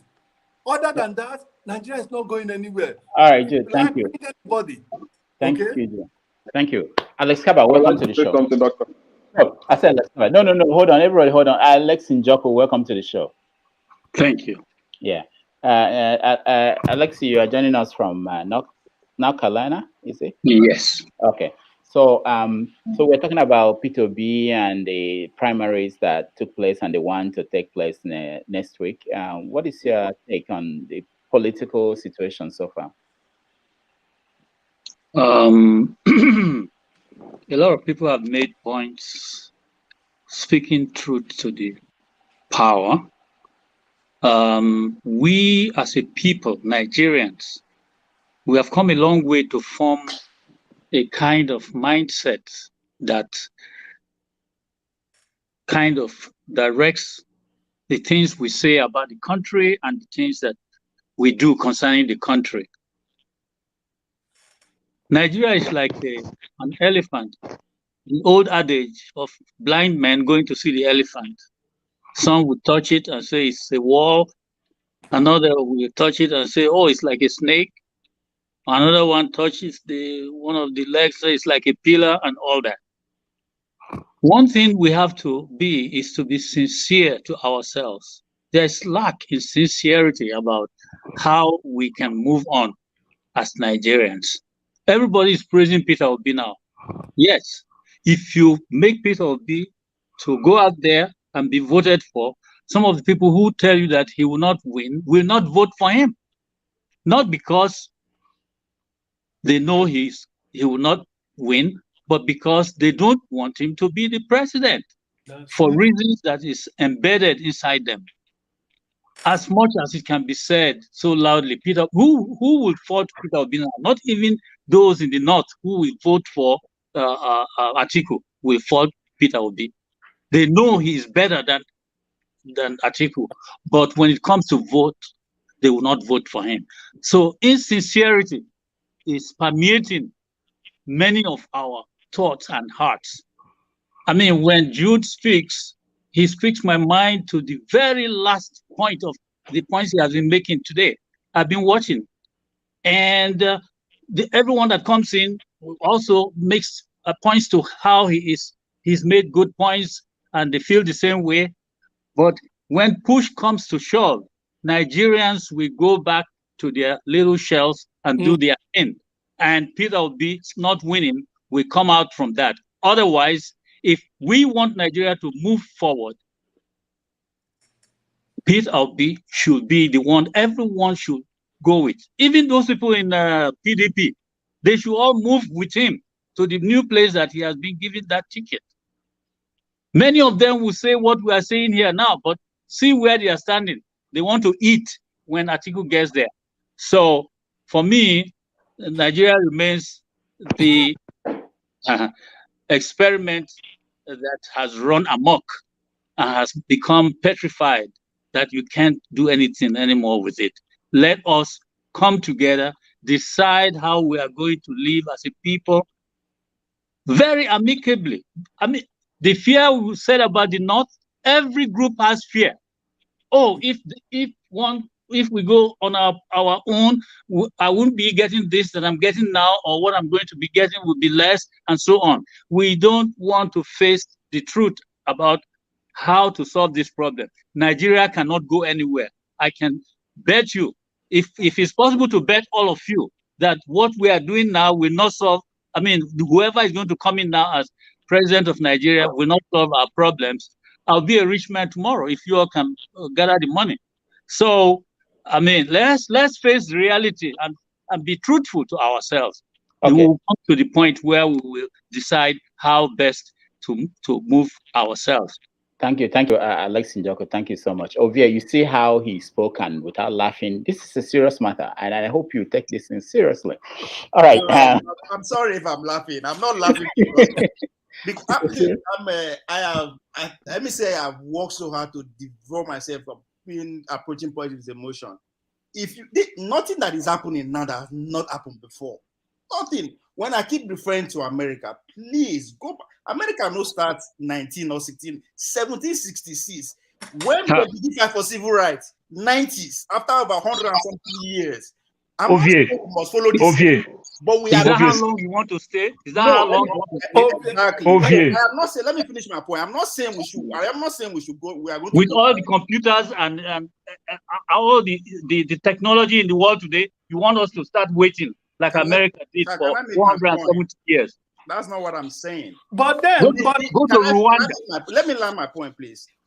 The length, how long we are going to continue like it depends on me and it depends on us. The Americans of it is they are worse than us. When Abraham Lincoln win election, from to go from Philadelphia to Washington DC, he has to disguise, follow train. Why? Because they want lynch him. The American citizens, they were more now. There's just a lack of consciousness about what we are practicing. It takes Americans that long for them to actually understand, the American citizens now, to grab what is going on and find a way to navigate themselves that. And that's what brought about civil rights. 60, I'm not in 1960s here. So it depends on how much are we ready to invest? Not just money. Let me finish. Not just money, time, resource, everything. How much are we ready to get involved? Because if we don't get involved, we complain. Okay. Okay, thank you. Blessing. Okay, one of the strongest points you've made from the beginning of this show is about how this is a game and how it is a game of elites. But here you are talking about America and the American people. It is no longer a game of elites when it comes to America. But when you bring it down to Nigeria, you keep emphasizing how it is just the elites that know what they are doing. Okay, let me how they get here, they had their people involved in the process. No, the people decided to get educated, educate themselves and get involved. Everybody hold on, okay? I call you and then you speak. Otherwise, I have to mute everybody. Please. Blessing, finish up your thought. Okay, Ovie was saying, everybody here has heard Ovie say severally that politics as it is played in Nigeria is just for the elites, that we the commoners, we have no part in it. We have absolutely no part in it, that they decide what they want, put who they want there, and it happens the way they want it. Fine and good. Same Ovie takes us back to America, to prehistoric times, where the same people he's comparing us to had to fight tooth and nail through a civil war to get things done. And I'm asking, where is the elite there? Is it not just the elite? Is it no longer a game for the Americans? Or for the Americans, it became democracy and it became politics. But for us, it is a game. I'm trying to reconcile what you are saying here, and it is not connecting. That is just it. Okay, thank you, Blessing. Jude, go ahead. Ovie, don't respond yet. Quickly, let me say this. When America was forging their own democracy, why it is totally different from what Nigerian is doing now is that American democracy, even if at that time they were still building the country, a president that comes up will still move the country forward. He wasn't looting all the resources of America. They weren't appointing their family members as leaders when they know they are not effective.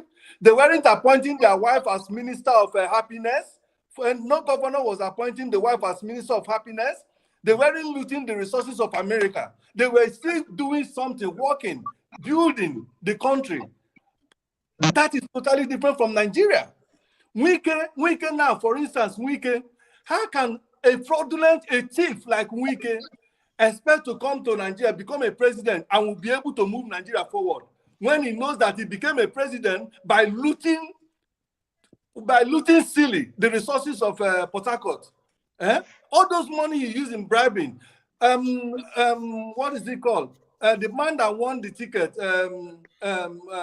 What is it that climbed the ticket of PDP? That man who gave out $35,000 or so to a candidate. How is that fraudulent man going to become a president when he becomes a president? How is that fraudulent man going to be able to to begin to vet all the corrupt practices in Nigeria? Because without fighting corruption, let's assume many of these presidents win. Without fighting corruption, not just fighting it from where you start, but requiring every leader that have led Nigeria to account for all the resources that were at their disposal when they were at various positions, including local government chairman and councillors. Without anybody doing that, there is nothing you can do to tell me that you are going to move Nigeria forward, because you are also corrupt. And why they can't do that is because themselves, their hands are not clean. Because they say he that is coming to the house of an equity must have a clean hand. They are all corrupt. They come to protect themselves. That is why Nigeria cannot move forward the way it is. Jude, thank you so much. Just for a reminder, today we had two topics planned to discuss to, and we wanted to give this politics an hour. We've done an hour, 30 minutes. I will just go to the people that are here to speak and give them each 30 seconds or 1 minute, and then we can go back to the second topic of the day. Ebi, go ahead.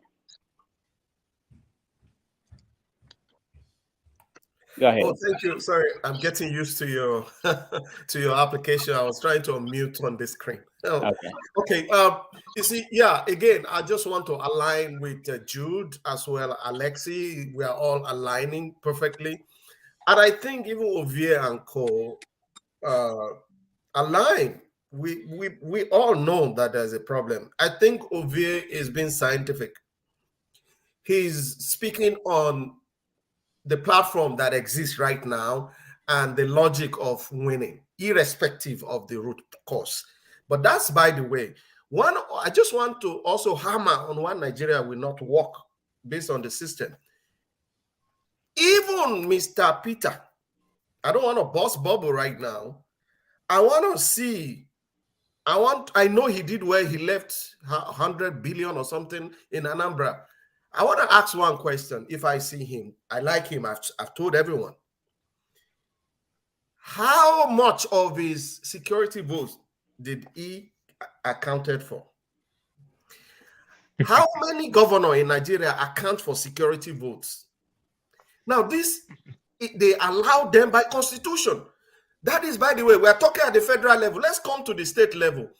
The governors.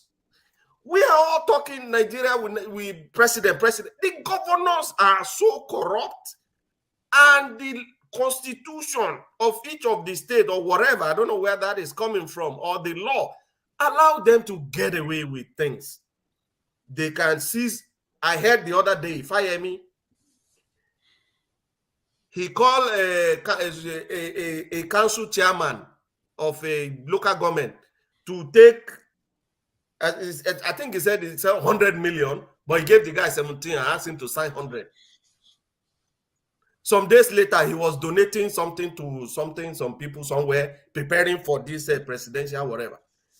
Impunity everywhere, and the law is not working. Our justice system is totally not working. So there are, I can go on. I have so many lists there, but you gave me 30 seconds. I don't want you to boot me out. The other thing I want to say is, on an ideal, let's say Nigeria constitution is good, I wish to see a presidency of Peter Obi, and then Omoyere Sowore as the head of anti-corruption, whatever, reform PFCC, and Femi Falana as the Chief Justice to reform, well, that's an ideal, but we know say it not gonna happen. It will happen. All right, thank you. Forefathers. Yeah, thanks for I think I agree more with Ovie. I think people are misunderstanding him a little bit, because his way of looking at it is looking at it as a system and a process that nations go through. And I believe that we don't have to wait 100 or something years as happened before, because things are moving a lot faster these days. And if we want to deal with this matter, we have to really know what the real threat is. And I think our people, we've lost an idea of what a true threat assessment is. And we really need to get that back. Our country, the way it is being run right now, everybody seems to think that, there's no hope. Yes, there is hope, all right. The UK is running under a system that doesn't even have a proper constitution. They don't even have a written constitution, for crying out loud. And they run circles around the whole globe. It tells you something about the system. When we see corruption, it's just a symptom. It's not the reason why things are happening. I've said it before. Our people are stressed. There are reasons why we are stressed. We think we are playing a game. We are playing checkers, while other people are playing 3D chess. That's what is happening here. The people that are being selected to rule the country, they are being chosen for specific reasons, not for our own purposes. We should understand that, and we shouldn't get too frustrated with ourselves. We have to understand what is happening and frustrate those forces that are doing these things with every breath we take. Because, like I said, I use that name for that for a reason. There are people that came to this continent and did a lot of damage to our people, and we are still suffering the consequences today. If we keep turning on our own every day, we don't empathize with each other. Like Alexis said, we don't talk honestly to each other, we'll be caught for a very, very long time.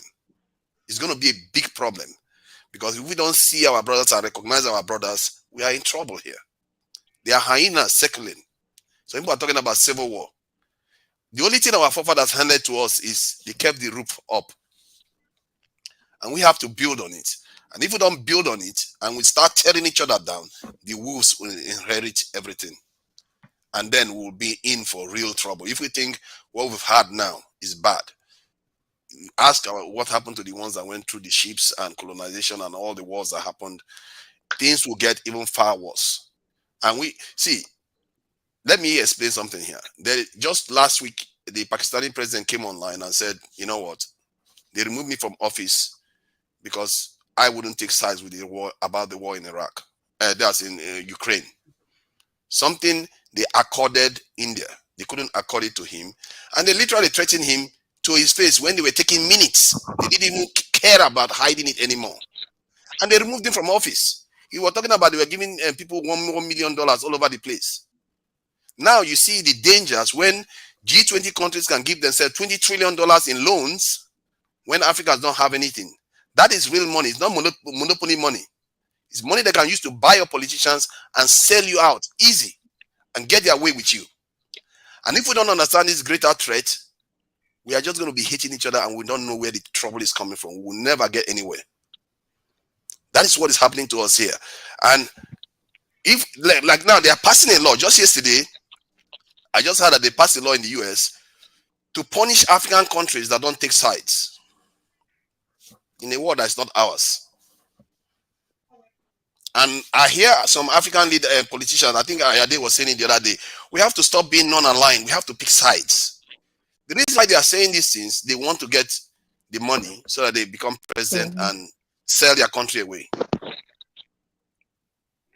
We have to watch out for these people and look at how we are going to circumvent them. Because if, like I said, if the people's mind change, we are going to be able to circumvent them. We will frustrate all their efforts. Nobody is going to come and tell an Igbo man today, you know what, you're going to turn to a Muslim. And neither would you go to the north and tell them you're going to turn to a Christian. You know why? Because their mind is already locked. If our people's mind change and gets locked and know who the true enemies are, we isolate them. Because no matter how we hate each other, as much as we hate each other, we have a greater enemy out there that are waiting for us to fail. See, they literally, Africom has it on their website. I can give you the link right now. They are bragging how easy it is to control Africa. With few, you know the terms they use? With few soldiers and a little bit of money, they can get outsized returns. They spend 0.3% of their defense on controlling Africa. They don't even give us the courtesy of spending good money. And we are 1 billion people. We are men in this world, and we are just easily controlled. And this is that's the reason why I'm coming here like this, because we really need to understand the real threats. That guy in the north, I think he's in the north, he's not the one that enslaved us. He's not the one that gave themselves 20 trillion. He doesn't have 20 trillion. He's afraid. They are all brainwashed, just like we are all brainwashed against them. Our frustrations, we take it out on them because we are seeing them face to face. We don't really see the enemy because they are hidden away, far away from us. We don't know what the true enemy is. And if we don't confront that true enemy, we are just going to keep circling this, making these mistakes over and over again. When Nigeria fell the first time, a black man was on the European ship because he wanted to take the kingship of the Lagos kingdom. He turned on his own. And every time they use us to turn on our own, making the mistakes over and over again. Then before you know it, we lost the whole continent. We lost the whole continent, and we'll be paying that price till today. Because we keep turning on ourselves all the time. They know this. And America is a pan-European country.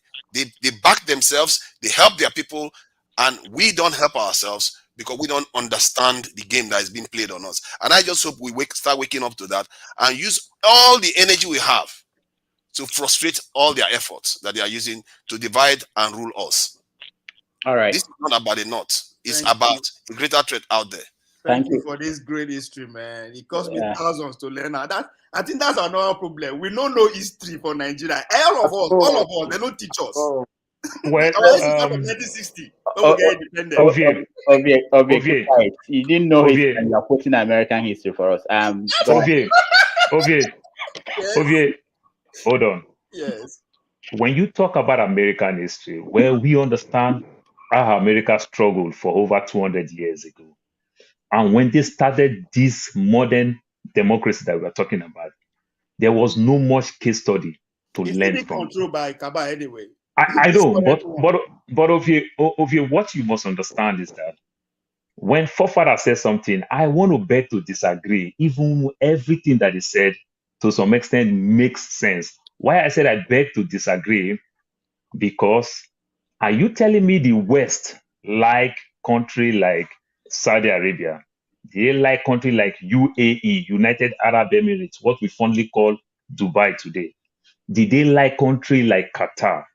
Nigeria is older than Singapore with 5 good years. That's a first world nation.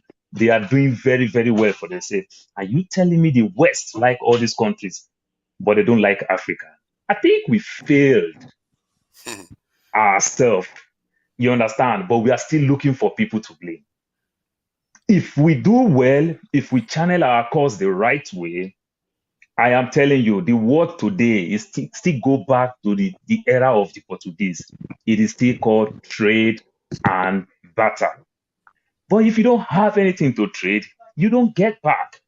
You understand? We still continue to run to United Nations to go ask for handout. We still ask for handout from the West. We don't do business with them.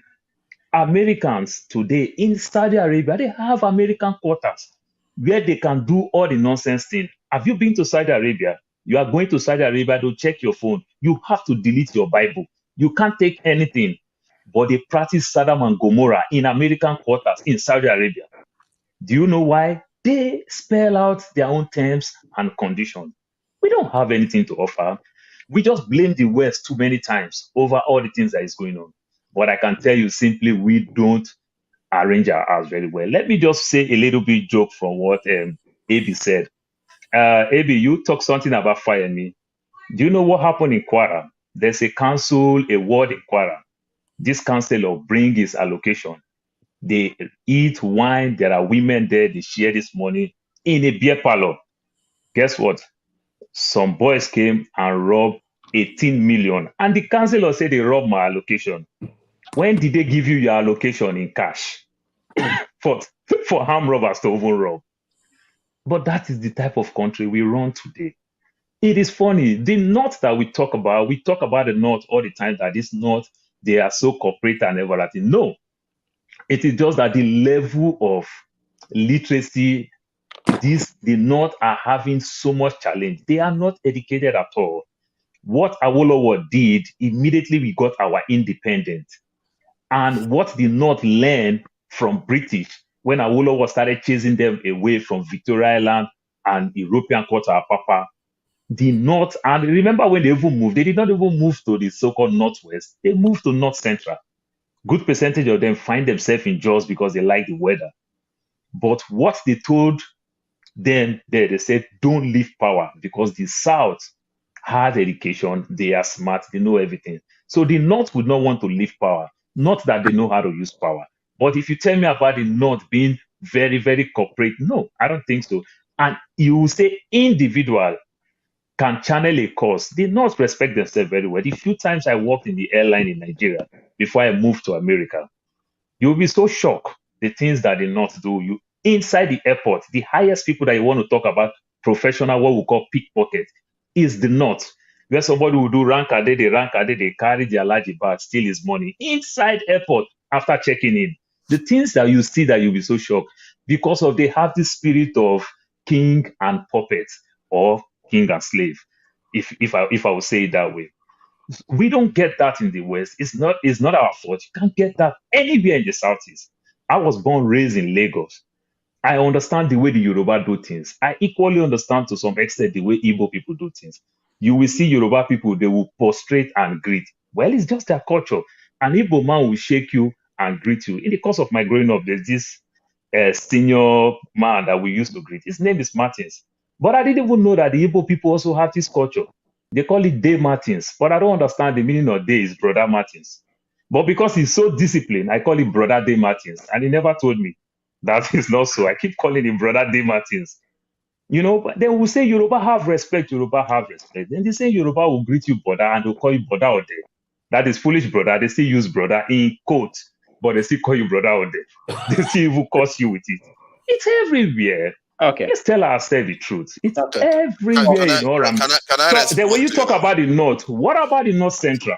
With everything they are going through today, what Benue is going through, what Kaduna is going through, and everything, are they not still North? Okay. Are still doing this puppet over the Northwest and the Northeast?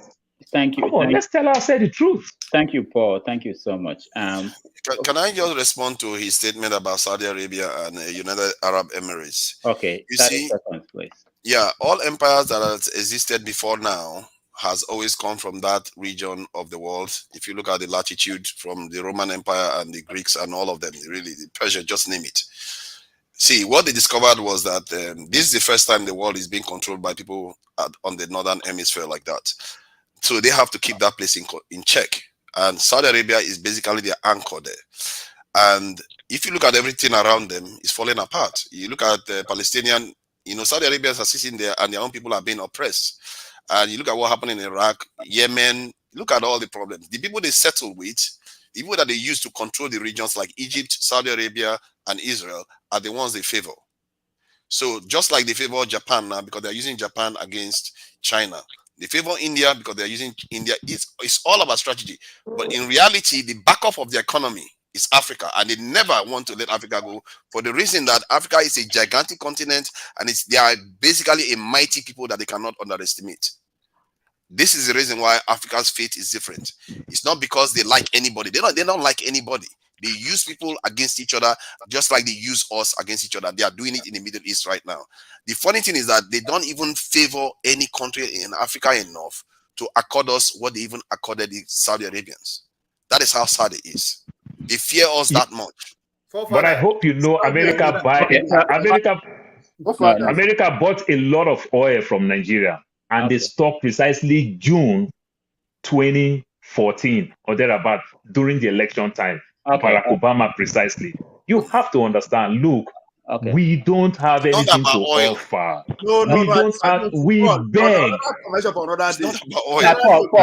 Paul, let's leave this. I like forefather. I like what you're talking about, and we will make this a subject of our conversation one day. Let me run through Mazam and Bolaji. I think anybody else, and then we go to the top. We really have to talk about these interracial marriages. Mazam, go ahead. Yeah, with respect to what forefather said, we gave ourselves to them actually. But if you look at it now, currently, what's going on in Nigeria is that it's not even America that is even running what we are having. Do you know what China is doing to us at the moment?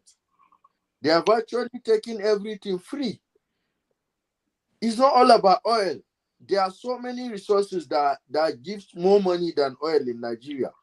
The gold mining is China that's controlling that. What's happening in Zamfara is China that's controlling that. Go to Nasarawa, go to all these places and see what China is doing. They are taking our lead zinc free. Even the marble granite, that one they are taking it free. You will see every day their trucks are shuttling towards Lagos. These things they don't pay. They ship. What is Nigeria shipping out of?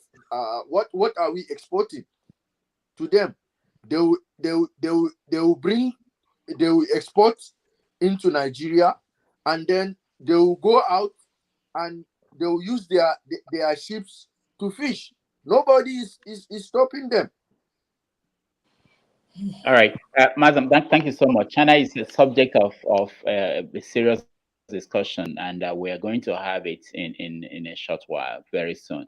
Bolaji, round up on this so that. I think for me, people will kind of jump into different topics, but going back to where we started from, I know Blessing was talking about the movement that Obi can win election.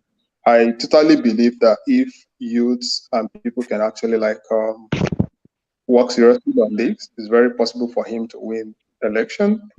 It's just about people having that conviction. But I know we have a problem generally right now that we all feel defeated, that there's nothing we can do. PDP will win, APC will win. But third force is still very possible if we are all committed and serious about it. And we support a very serious candidate. I think Obi is one of them. And for me, people might feel disappointed. If I'm in Nigeria today,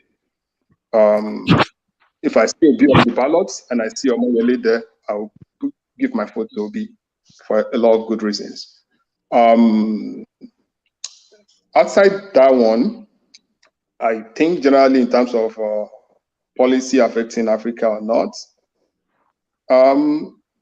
there's some thoughts that people have expressed that are kind of true, but the problem is, it's not the problem of people exploiting us, it's the way we present ourselves, because we are not that organized. We always want to blame people that they are exploiting us, but if we make ourselves vulnerable, we are not organized, so they have all the reasons to come in and take whatever they want to take. But definitely, talking about the constitution, people keep on going there. I will say this one, and I believe in this. If you give a very simple task to a novice, that task is going to look very complex. But if you give it to an expert, that task is going to look very simple, like, oh, anybody should be able to do it. Nigeria's situation is not beyond redeemable. It's not a complex problem that we cannot fix, that cannot be fixed by a good leader. No country in the world has a perfect constitution. For example, if you look at it, 2020, January 2020, we see what happened in the United States, so that we see how vulnerable the US Constitution also is. So Nigeria problem is not about the constitution is bad until the constitution is fixed before we can solve the problem. If you have a good leader, the country is going to work.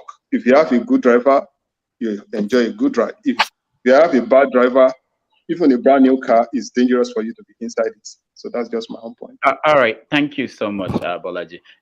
If I missed anybody in the roundup session, can they please pardon me so that we can quickly okay,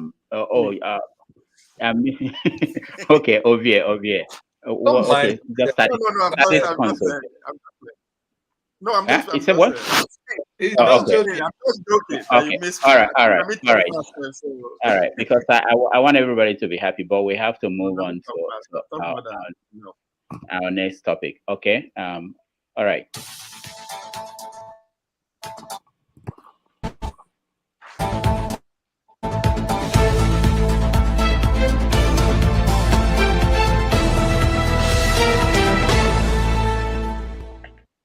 All right, welcome back to our show.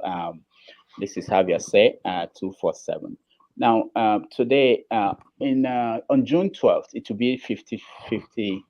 That will mark the 55th year that is legal for people of different races to get married in America. 55th year. A Supreme Court judgment in Loving versus Virginia made the way for that to happen.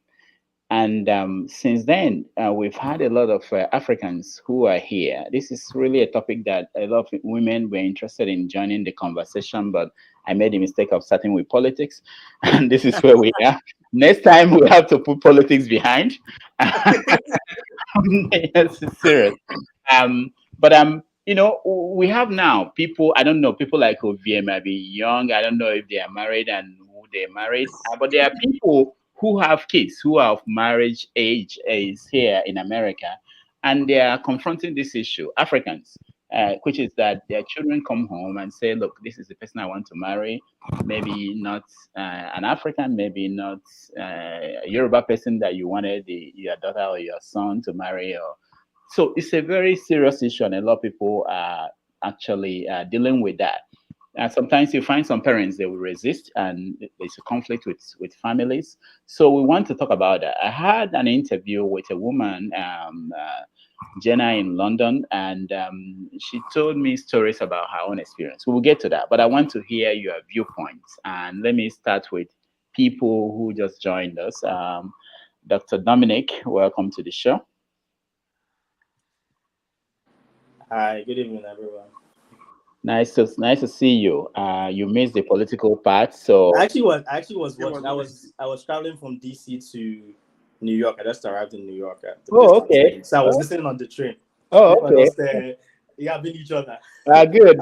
I saw the topic, but you guys are talking about politics. Of course. Talk. I just wanted to let them have a warm up, and then it became the show. I understand, because obviously a lot of things have happened. Politically, yeah. We can't ignore politics. Absolutely. But again, we're talking about human beings, and we're talking about our life. We want to reserve on Wednesdays to deal with a little bit of issues about life abroad, because I'm only gonna make one. Dominic, tell us about your side chick. Dominic, tell us about your side chick. Which side chick? So, did you actually Is it not when you marry? No. So from Kazakhstan. So don't do that here.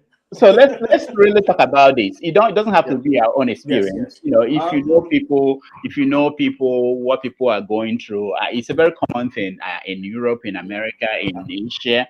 It's a real life experience. I don't even know where to start. I think from my experience, I grew up in Nigeria before I came here.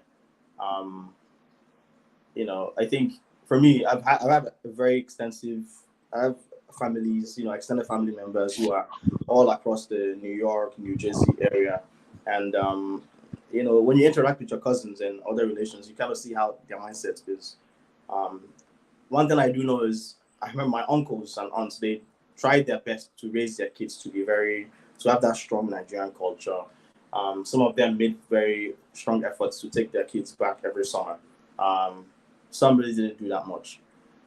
A particular uncle of mine, he tried his best, but still his kids, I think there's only one that married a Nigerian. the rest marry the Chinese or biracial or and I have nothing against any of that. It's just to see the kind of effort that he put, because he's a guy. He's very stubborn. He's like, I'm strongly Igbo, this and that. If you see him, he's always, has that bravado about him. But then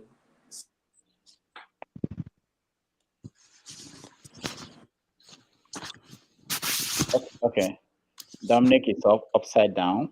We can't hear him. I thought I say inside chick is from Kazakhstan. All right. Let me go to the next person. Dominic, will come back to you. Okay, Janaba. Yeah. So, interracial marriages. Any personal experience? Any experience from people around you? What do you know? Personally, on my own, my heart jump on my own. Jump because my children are growing, and one of them like Oyibo.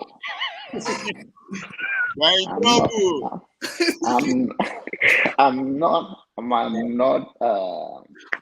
against it, but sometimes, to be honest, is that I would love her to marry to I don't know, brother. This is hard. I will wish her to be happy, married, to be treated with respect, and I'm looking forward to that, brother. Brother Dr. Damages, I'm trying to be careful on my own. I advise you not to talk. No, seriously, I would say don't say anything, because anything you talk, exactly. Yeah. So, in this house, speak up. I have a good friend by nearest city here, like 15 minutes from my house. And because of my own struggle, and when he tells me, "Oh, my son is only coming home with white lady," and I don't know what to say, and I said to him, because I'm going through the same thing. So I told him, but it's opposite. These days, is the girl bring them home. The man, they take the man go. So it's really confusing. Women, even the men love you, and the children love you. I'm talking about the female. When they get married, they bring the husband close to the family. But opposite is the case where we come from. We always believe that when a man married to a woman, he bring the woman home, because that even the name change and all of that. But here they carry the go on the other side. So I don't know, Dr. Damages. Let me reserve my comment. Let me hear from others before I get in trouble. All right. These are topics that they touch the heart. Blessing, go ahead. I know Blessing is where she is in Nigeria. Yes, it's almost 1 a.m. here. It's almost 1 a.m. where Blessing is. So, Blessing, thank you so much. Yes, it's almost 1 a.m. Yeah. It's fun. It's fun hanging out with all these people. I really appreciate. But this whole interracial something, I think there's a way our people view it. For the longest time since I've come to understand that there's something called interracial marriage, our people don't really view it as marriage. You come home and you tell your people, I am married to a white woman. They tell you, you're not married. You're like, yeah, you're not married.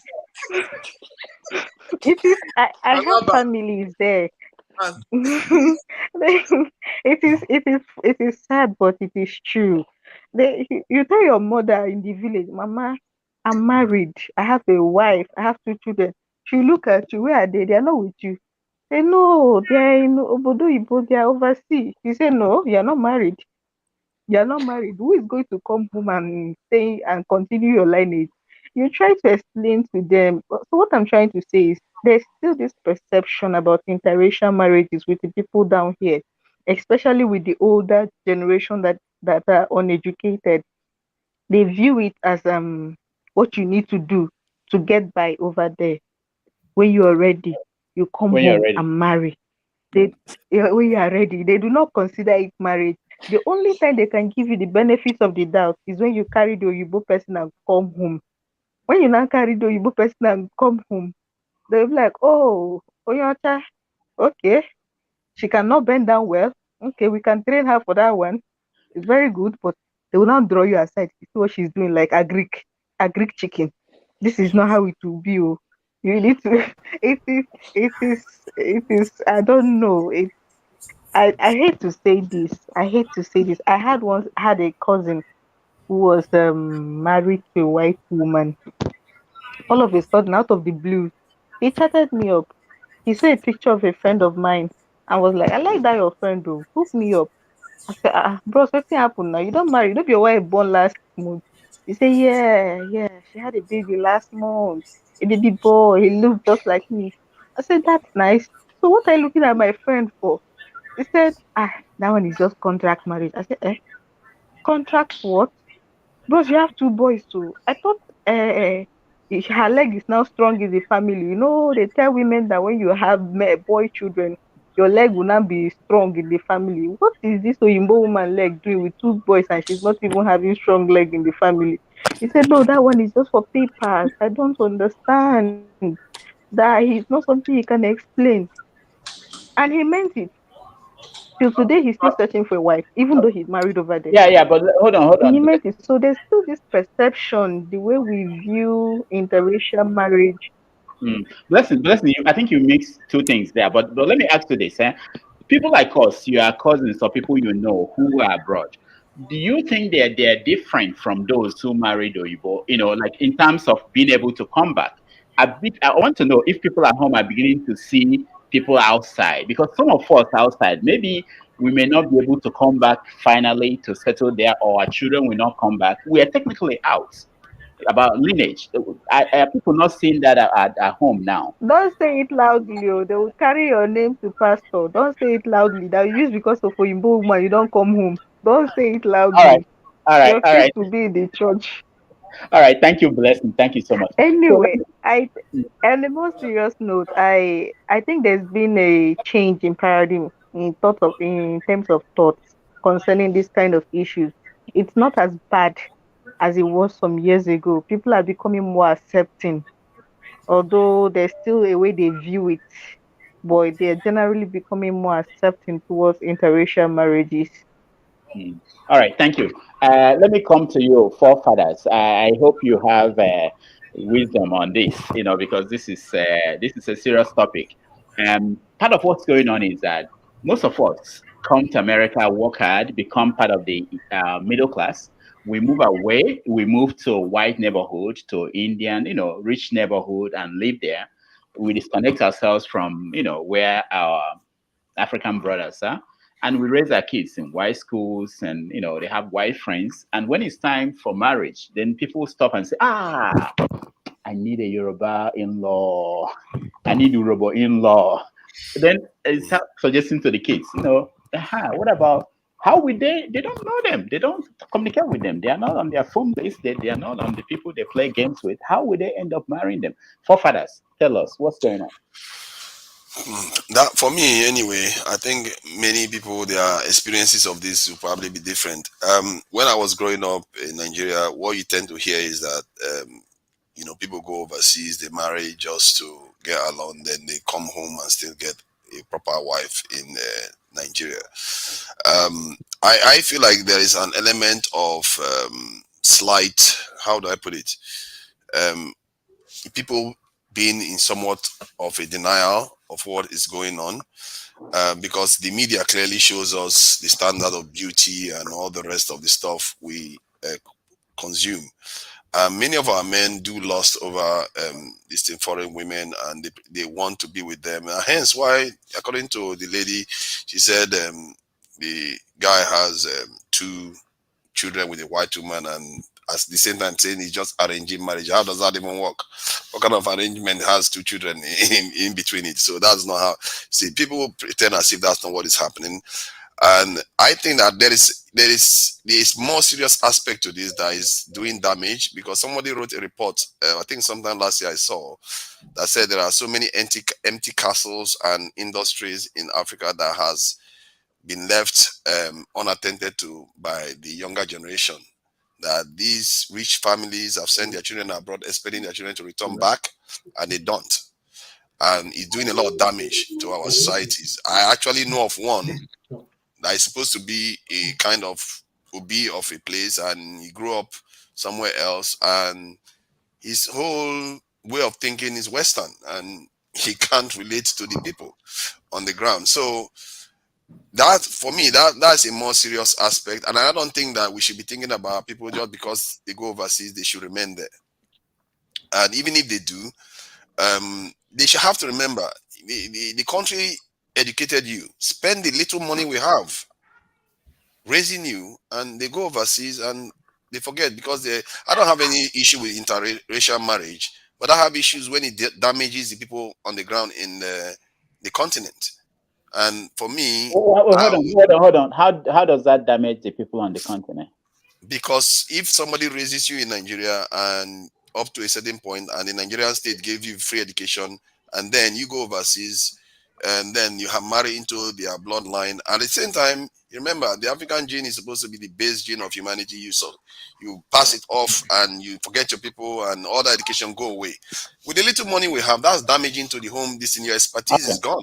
Okay, I just want to make sure that we understand the damage you're talking about. Like Ovie, who ran for Nigeria and was sent abroad by Nigeria to, but anyway, let him tell the story when we get to it. It's a brain. That's what they call brain drain, and I think it's a serious thing that we have to look into, because what I know that the Chinese did was that whenever they send people overseas, they made sure either they have a way of having them return, or have them establish industries in the West that they can use to buy intellectual companies and gain that intellectual property right to develop their own country. And what I saw in the case of our own diaspora minister, she seems to be somebody that is just there to supply our best minds to foreign powers. I don't understand that. Why do we always have to go over there and then marry, go lose our people? And we are impoverishing the continent because the best minds are overseas. I'm one of them. I know. I'm one of them. Forefathers, I'm talking beyond us now, you, me, and Obi, and all the people here. I'm talking about the children. Because we can force ourselves home because we know people home, but we're talking about the children now who most of the time are not connected to people at home. Ebi, what is your take? What are you? Doctor, please, can you help me, please? I want to leave, please. Okay. I beg you. I want to leave too, Paul. You see, my daughter is All right. Thank Paul you. first, and then Ebi, I'll come to you. Paul, go ahead. I think, Doctor, I think the narrative is so complex and it's a different thing. Like, let me use America as a case study where we live, so we can understand and we can talk things from our own American perspective. For example, I can say 80% of Nigerians, Africans, you understand, good percentage of us probably come with some type of visa that cannot let us become resident or citizen over here. The Africans, Americans, they really help us on that aspect. Many of us may have bad experience in the course of that. Many of us, we also have good experience, but we also cheat on them. We trick them, we lie to them, just to get that residency, become a citizen, as the case may be. That is one aspect of it. Then, when we start raising kids, some of us that have bad experience, then we stereotype. My kids will never do anything with these people. The third aspect of it, good percentage of us, precisely I want to use countries like Nigeria, Ghana. Very many of us, maybe our elite, Nigerians and Ghanaians, we come here, maybe we already have our bachelors, our masters, we come here to come do second masters or come take our master's degree. So we are doing well. And when we come here, because of exchange rates, we live in what I would call the ghetto. We live and see the worst of these people. We had bad experience of them while we are still struggling. Then when we make it, we get out of that comfort zone and pray that the Egypt we will see them no more.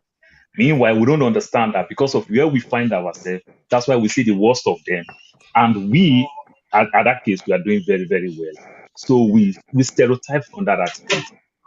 For example, my daughter, she's school in a secular school where you have white, brown, Asians, and the likes. This is a good school, seventh best high school in Arizona, 33 best out of 26,400 in America.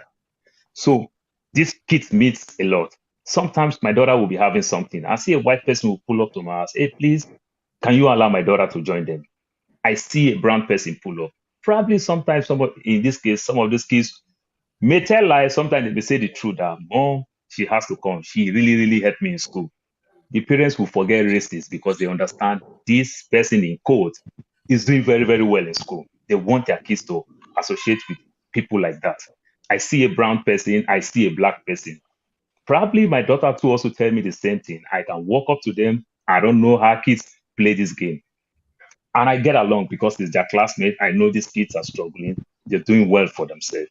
So it's a whole complex issue from the transition of getting paper, the trick that we play, or the experience that we have. These are the things that form some of us, our opinion, or taking a decision that never. Then some of us also just come here because we don't really like anything here. We just need only one thing: make the money and go intimidate people back home. So we want to go back home and use our kids, use ourselves to intimidate, to live large. If you marry a white person and take them home, you will not enjoy those luxury because they even go back and even play with the vulnerable people in the streets. They don't understand how to live big, carry shoulders up, and do what the new song Buga. They don't do it. If you carry a white woman to Nigeria, they don't Buga. But if you marry one Yoruba girl, even though to an Igbo land, that girl will still go there and Buga. It's normal. So these are all the things that bring some of these things. Thank All you. right. Thank you so much. And thank you for joining us today, Paul.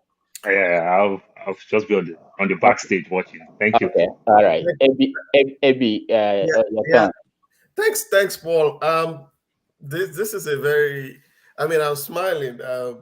I used to live in Australia, went back to Nigeria, and then come back to Canada. And this idea of Oyibo, I knew how it was tough, but I'll leave that. First of all, I love interracial kids.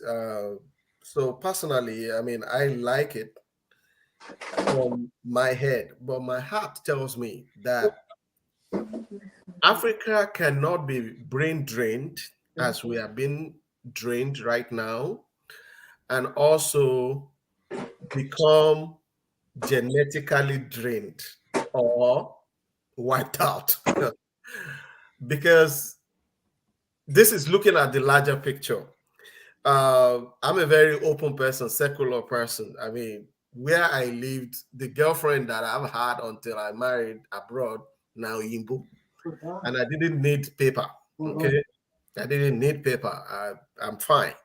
All right. So it's not only because of paper. Some people, it's also.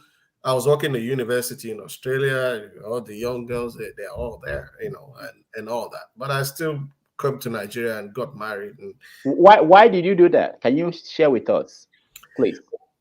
Well, when you got to the point that you wanted to marry and you said, okay, all right, thank you for dragging me to this. I thought about some things, and forefather said something, and I think Paul, that individual whatever matters. So this, I will give you my own experience. I thought about the harmony in what we will eat. I am a Nigerian boy, a typical Yoruba boy from Ilesha, and I still speak my dialect very well. I finished university in Nigeria before traveling abroad ever. Okay, so I'm a root boy. I can never change. My DNA is pure Nigerian up till as I speak. So, and then mixing with a few people in Australia, then who married Oyinbo. Go their house, they see as the thing they do. It didn't work for me. It's not working. No, it didn't work. So I was like, I'm not going to do. I'm not going to do this thing. You know? So, and then I look at when I will retire. Again, this is Ebenezer Komolafe. Me, after some time here for Canada, I go die for Nigeria. That is my own choice. All right. When I retire, I plan to. I can't look at Oyibo go follow me. So these are fundamental things. And then my parents are not well read. I am the eldest son. So I will come carry Oyibo, tolo. Then my mom, where they speak raw Ijesha. Then how the thing go work now with my papa? So, these are for me, as educated as I am, those fundamentals didn't go away. So I narrowed the thing down. Nigeria, marry, fine, correct, tanned woman. And I'm very happy, you know. Now for my kids, you know, and, yes. You know, and I have, you know what? I have 2 daughters. Okay. I'm in trouble, just like John. But mine are still younger. All right. I am planning to, I'm already doing it. And that's why they like Dr. Damages, they like Lagbaja Fela. My house is Nigeria. I am bombarding their brain. I'm very soon. See, you can culture a child. My dad introduced me to Sonny Ade, Ebenezer Obey, all this music. In the morning, when I'm taking my kids to school, that's what we played. They are now so indoctrinated now that when I'm going, they say, Daddy, YouTube, you forgot Ebenezer today. We listened to Sonny yesterday. Beautiful Nubia, Fela, all these core, you know, whatever. So you can indoctrinate them. Hold on. Have you played a portable? I actually, they like portable and Orisha Femi. What about Naira Marley? That Naira Marley, I don't play that one. Have you played Q Dot? I know. The truth is, I don't even play Davido and Whiskey's videos because they're a bit adult. Q Dot is 100% true. I listen to Q Dot. Yeah, okay, sir.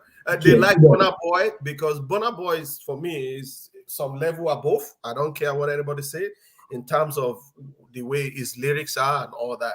So, I mean, these things are personal things. But if we want to be pro-African, like Omoyele Shorore, Pan-African and all that, I want to self-preservation. Now, we just a day diplomatic to say we like them. We know we like them. So, thank you so much. Thank you so much, Good night, everybody. Okay, fathers, I hope to join one more because most time when this is going, I'm still maybe writing reports and I couldn't join. Yeah. I like you all and thank you for having me. Thank you so much for joining us. We appreciate it. Obi, I'm not coming to you yet because. Are you coming to me yet? You say what? No, okay. I'll just shut up and let others talk now. Okay, Jude, let's hear from Jude. Jude, go ahead. Yeah, really, it's been it is a serious issue here, especially in the United States where I live.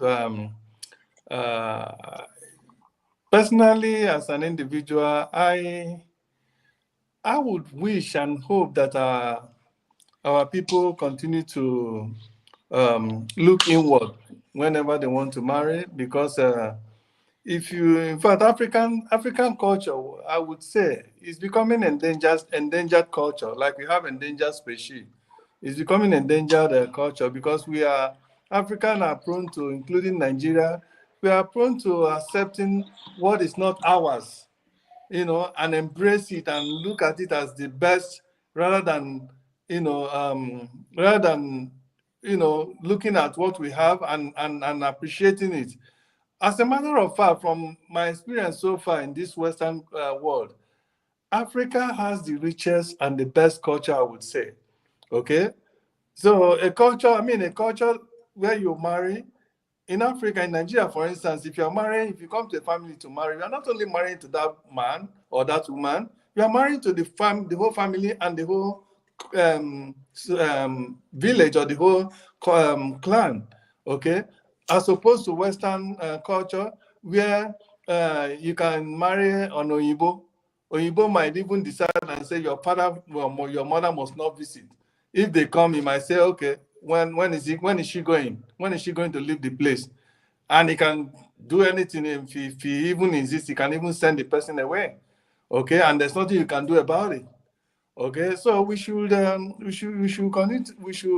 believe we should continue to look inward when we want to get married, so as to continue to procreate, our culture and sustain our culture, and to procreate our species, our human species, in terms of the blacks. Again, there's one thing I have found here that most of us parents here that are doing, which I don't like, especially in my place of work. Some of them in my place, some of my colleagues in my place of work that are Nigerian, I always talk to them about it. Most of them believe, they say, Nigeria, I don't even think my children will go back to that country anymore. They don't have to go back. So I don't even bother. They can marry anywhere they want. I say, what? They can marry anywhere they want. You don't believe they'll go back? Which is, to me, I don't know. It's so sad that they'll be thinking, some parents are thinking that way, that their children they born here, because they don't speak our language and they don't even do anything to teach them. So, and then their children are already, getting entangled with Asian girls for the guys, all kind of people, but except their own country. So it's so sad. And if it continues like that, I don't know what's going to happen, because we have so many Nigerians in diaspora and they're having So, children, and their children will continue to have children. Okay. And for some of those like me, I'm still single. I'm waiting. If I see a Nigerian girl here, Oh, you're still single. Wait. although I'm married before we divorced and Okay. Did you have yeah. kids in the first marriage? Huh? Did you have kids in the Yeah, first? I have a kid. I have a kid. I have a child. My daughter, she is in the, she's 20-year-old now. Very soon, I'm sure she'll be talking about somebody. The wife is from where? Do you mind? Oh no, I'm from Nigeria. Okay. From Nigeria. So, but if your daughter comes home now with somebody who is white, what will you say? Or Well, another like I race? said, I would wish and insist that she wasn't born here.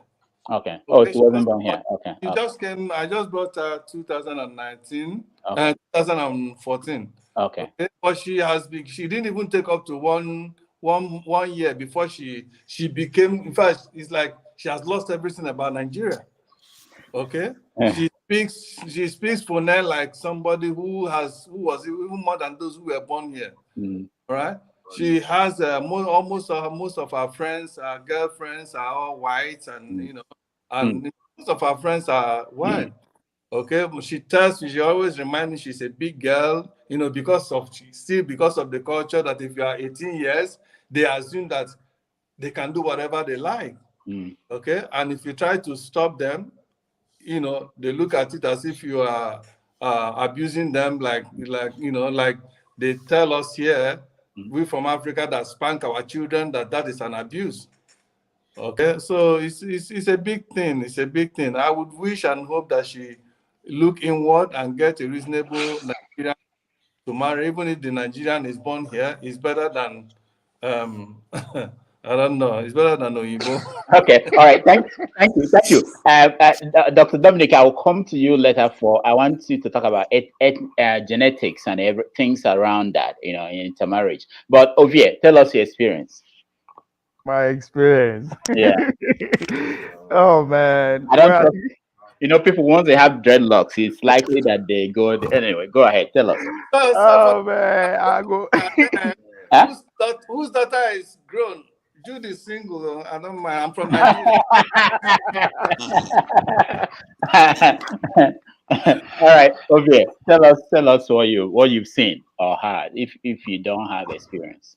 I think you have when it comes to the other aspect, I have a lot of a lot of common with Abby that just left.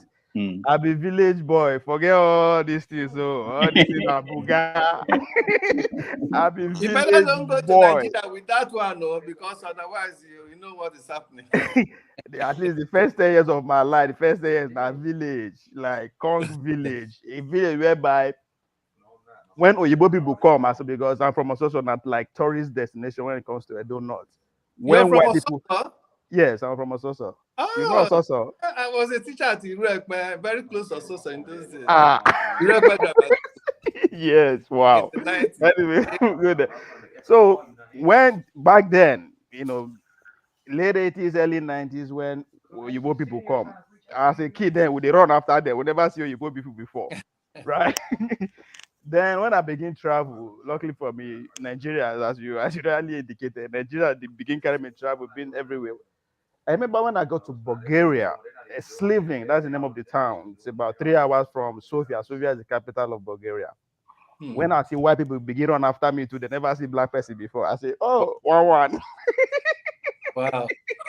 Then they actually will come out on the street because we went there to train. Come out on the street, they look like, wow, really? Is this really? I became jealous of one of us who is very dark. Ayo is in Germany now. Like he is very, very dark. Wow. Then I know they come up. People where would they do rubbish for Nigeria? So now they say rich. We go club and babes they rush this guy. White girls. I was like, wow. Then when I want to come America, it's the first time I've been to the embassy. Now Nigeria, they always obtain my visa and every place. So coming to the embassy now, first one America. I won't come school, so I have to appear before then and all that. I remember when I get a visa, so before I left, I lost my dad, early 90s, so that was long. So I have elder brothers who are in their 80s and 70s and 60s and 50s. I remember the only advice, or only when I want to travel out, only advice they gave me, no matter where you go. That is the only advice they gave me. Did they tell you why? No. Okay. And me, I don't want to because after I've been around Europe, been to Middle East and all that, I have seen them very close. I've seen when they are in their teens, 20s, 30, 40, 50. I was like, my pa in his 80s, the guy said they born. So I don't know how I want to do it. If I want to go, if I want to. So that's the advice they gave me when I come to America. Of course, I went to North Dakota. Most of my classes now let me be black. So for that 4 years, I'm all around there, nothing that but. Then that's when I begin read about politics, history, economics, and all that. And I begin to understand, say, come, marriage itself, one, are set up. Two, is not based on economic basis. But above all, even though they avoid them, it's political. Just as I put them, everything are politics. Right? Everything na politics. Now, in class, in one of my class, this same conversation came up. They begin to ask, of course, I'll be targeted. They'll ask me, Fred, will you marry, a Caucasian, a white girl? I started to look at her and say, no. Everybody was like, wow, why? I said, the truth is that you that is sitting beside me, if I should get married to you today, and after 10, 15 years, I say, man, village, they call me. Are you going to go with me? To stay, not be to visit. Will you live with me in my village? They'll tell you no. I don't be Lagos. I don't stay for Lagos. I don't like I'm not I be village, but will you live with me? They said no. I was like, you still need a better answer to that. But because of the relationship we have with most of our professors, we're in a small class and all that, they visit ourselves, and these are the conversation we are having. And one thing struck me one day when this lady, one of my professors, heartedly say she will not allow a kid to marry a black person, not necessarily an African now. And I was like, why? I said, the truth is that between you and me, the way a black kid is being treated in this part of the world, I don't think I can stand it if my own grandkids are going through that. So all those things begin to matter. When I begin, I can say, okay, all these things are political. Imagine I get married to you today, because whether I would like it or not, just like what the previous speaker was talking about, our major problem is outside Nigeria, and I totally agree with that. Now, me and you there as a wife, when I mean begin now, I have to come to that point that I have to pick a side. I don't know, because I'm so rooted. I'm not gonna look you say you my wife, daddy. I'm not gonna side you, and it's not gonna turn out well. So however we look at it, me be rooted in tradition. I don't want to see it good in no good though. It's a no-go area. I will not do it. I won't encourage anybody to do it. And if I have kids who are up to that age as the time comes, I will do everything I can. I can't force them, but to discourage them. I don't even want to kind of raise kids here. I mean, I know this is personal and all that. I don't want, I don't fit. It's just too much. I have studied so much about the differences that I'm not sure that I feel well. And if I can't do it, I don't want to encourage anybody to go through it. Apart from my own, personal story. Now I get friends maybe say, of course, some are living the best of their life, but majority, it's over for them. When I mean it's over, you can't go back to where I'm coming from the same. And the probability that your kids, this one, so I don't see and close to your family, that your kids will come back to you, it's pretty much zero unless you hold your side. Exactly. I don't care. Kids follow money unless you hold back. And the truth is that these people said they don't care about you anyway until you actually hold your side. That's why they will actually listen to you or take your advice or your whatever you are throwing at them. So me knowing all these things, it go hard though. I mean, I date them, I go out with them and all that. But when they say, no, I can't. I just, I've experienced so much that I don't know. I don't know the good way go bring that. It will overshadow. Okay. What may likely happen if I go that route? Okay. Some of the best people I've been with, I live with them every time. But Okay, when it thank comes you. to that contract, Thank you very I much. will But let me lose. just tell you that there are some Nigerian or African women who will not go back to Nigeria with you if you want to go back.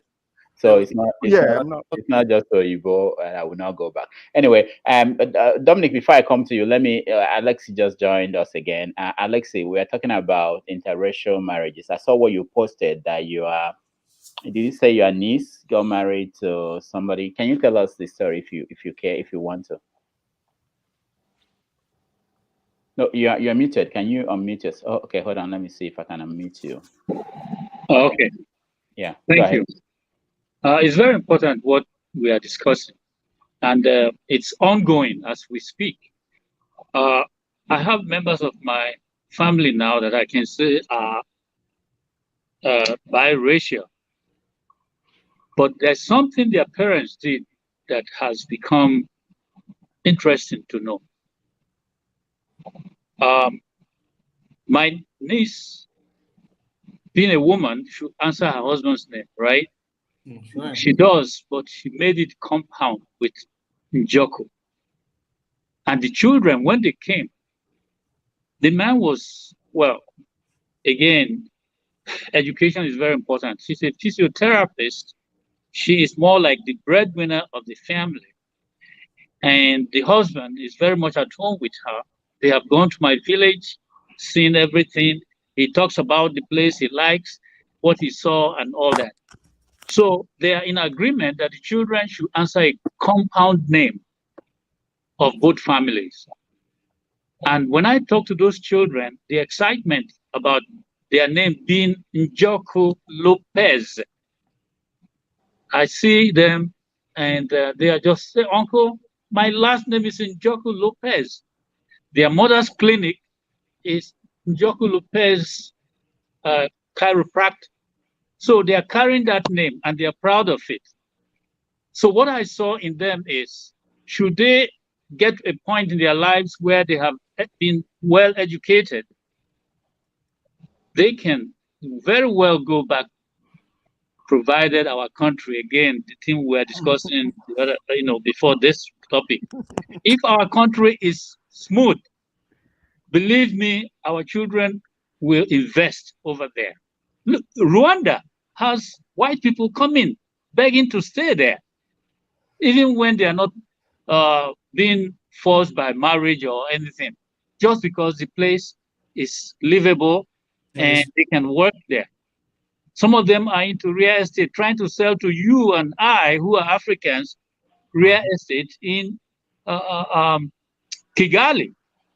So let's not shut out some positive aspects of what will come out of interracial marriage. We just have to work on it. And when we do, we may find that our children have become international people. Ovie, you're talking about Australia. Bulgaria. I've gone there 3 times. I go there usually. Bulgaria, not sorry. Oh, Bulgaria. I'm sorry. No. So, I mean, if we can be anywhere, anytime in this world, then the place we choose to stay will not matter anymore. So let's encourage our children to become professionals in their fields and possibly the best. We will be able to handle that aspect of our fears. Thank you. Thank you so much. All right, Dominic, I will let you give us there are the perceptions out there. So many of them, we don't have time to get into it. Maybe we can talk about it another time. The benefits of a mixed race children, the genetic fitness.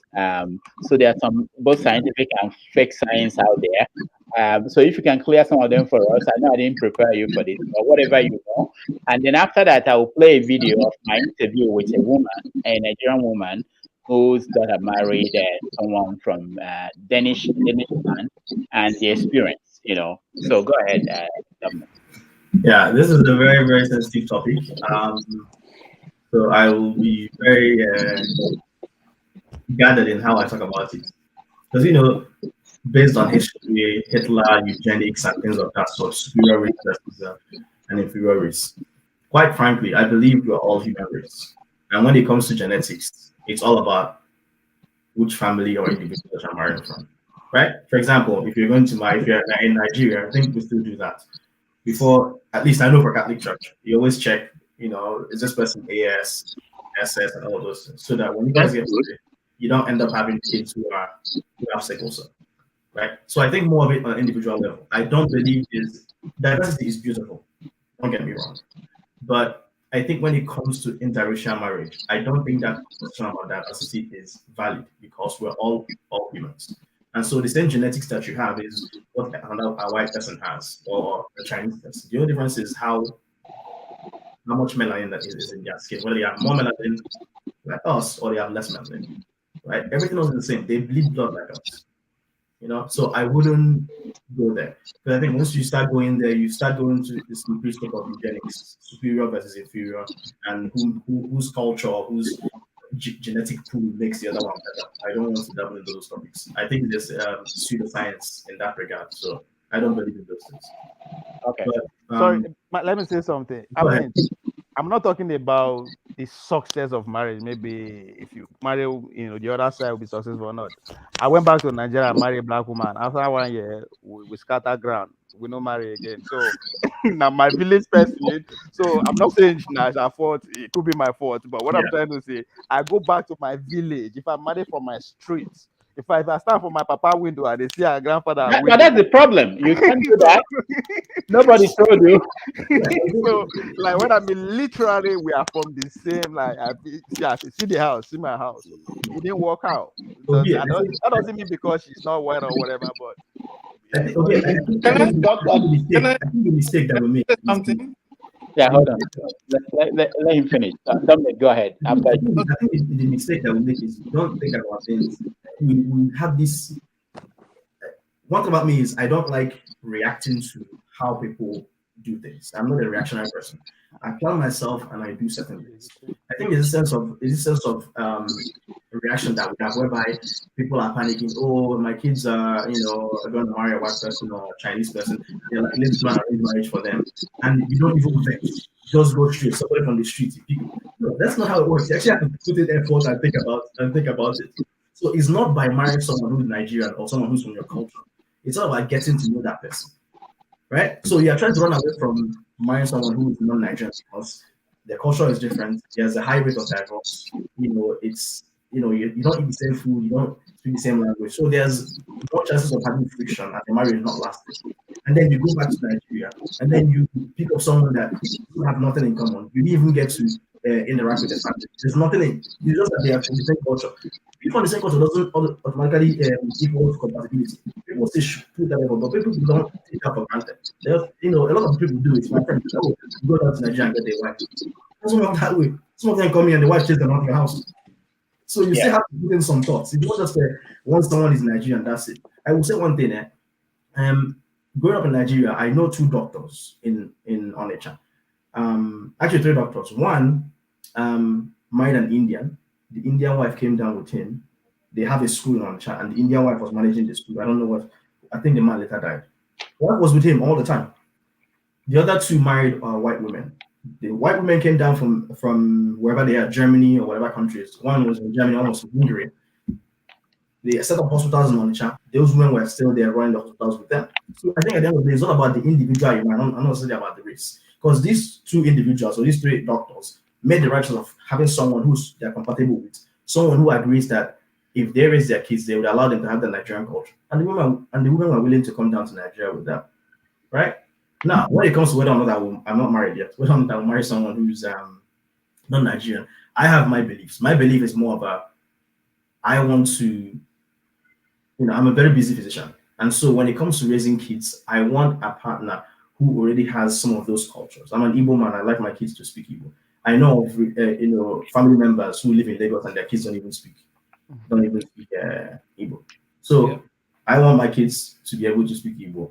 I want to be able to eat Nigerian food. I can cook, so I'm not dependent on any woman to cook food for me. But at least I want, the kids to be part of that culture. And so my choice of marrying a Nigerian person is not because I have any issues with marrying someone who's not Nigerian. It's because I know what I want. And I feel like if I go down to Nigeria and marry an Igbo person, it makes it easier for me to raise my kids to have that culture. I don't have to stress myself. I don't have to put in a lot of effort. Now, I can marry a white woman or a Chinese or a Korean woman, but it would require much more effort to try to get her on board. And even if I was going to marry someone who's not Nigerian, or even someone from another African country, I have to be sure that person is willing to be part of my culture. See, all of that is extra work that I don't have time for. And so there's that convenience of you marry someone who's from your own side. It makes it easier, but you have to put in the work and marry the right person. Don't just say because they're from your culture, they're from your streets, like Ovie said. All of a sudden, it makes it easy. When you get money too, to talk that one. That one I cover. Get money first. All right. Jude, go ahead. Yeah, Dominic, what you're saying is perfectly correct. I mean, it's a lot of effort you put in when you marry somebody who is not from the same culture. Yeah, however, all of these things does not guarantee, like some of us have rightly mentioned, does not guarantee a successful marriage. Because right now there is a pervasive situation that is going on here in America about Nigerian men going home to bring a wife, and when you bring them here, as soon as they drop their luggage, your hell will break loose. And then before you know it, that marriage has hit the rock. It's happening. And then for some who have been here, who manage to continue to patch their own because they have kids, because I tell you, so many Nigerian marriages today are going through the crucibles. And the reason why some couples are still remaining together is because of their children. Otherwise, they would have gone their separate ways. And when those children that are in those kind of situation are growing and they see what is happening to Nigerian marriages, some of them were like, I'm not going to go home and marry a Nigerian woman. Look at what is going on. Look at how they are driving away their husbands and stuff and things like that. And then how some Nigerian men also, when they bring their Nigerian wives, when they come here, some of them will be so lazy to start doing anything, especially when they are nurses.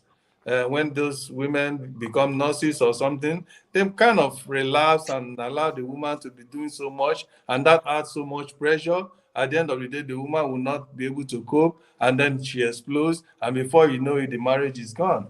We have so many broken marriages among Nigerian, in this United States of America, and I'm sure the same applies in UK too. Because of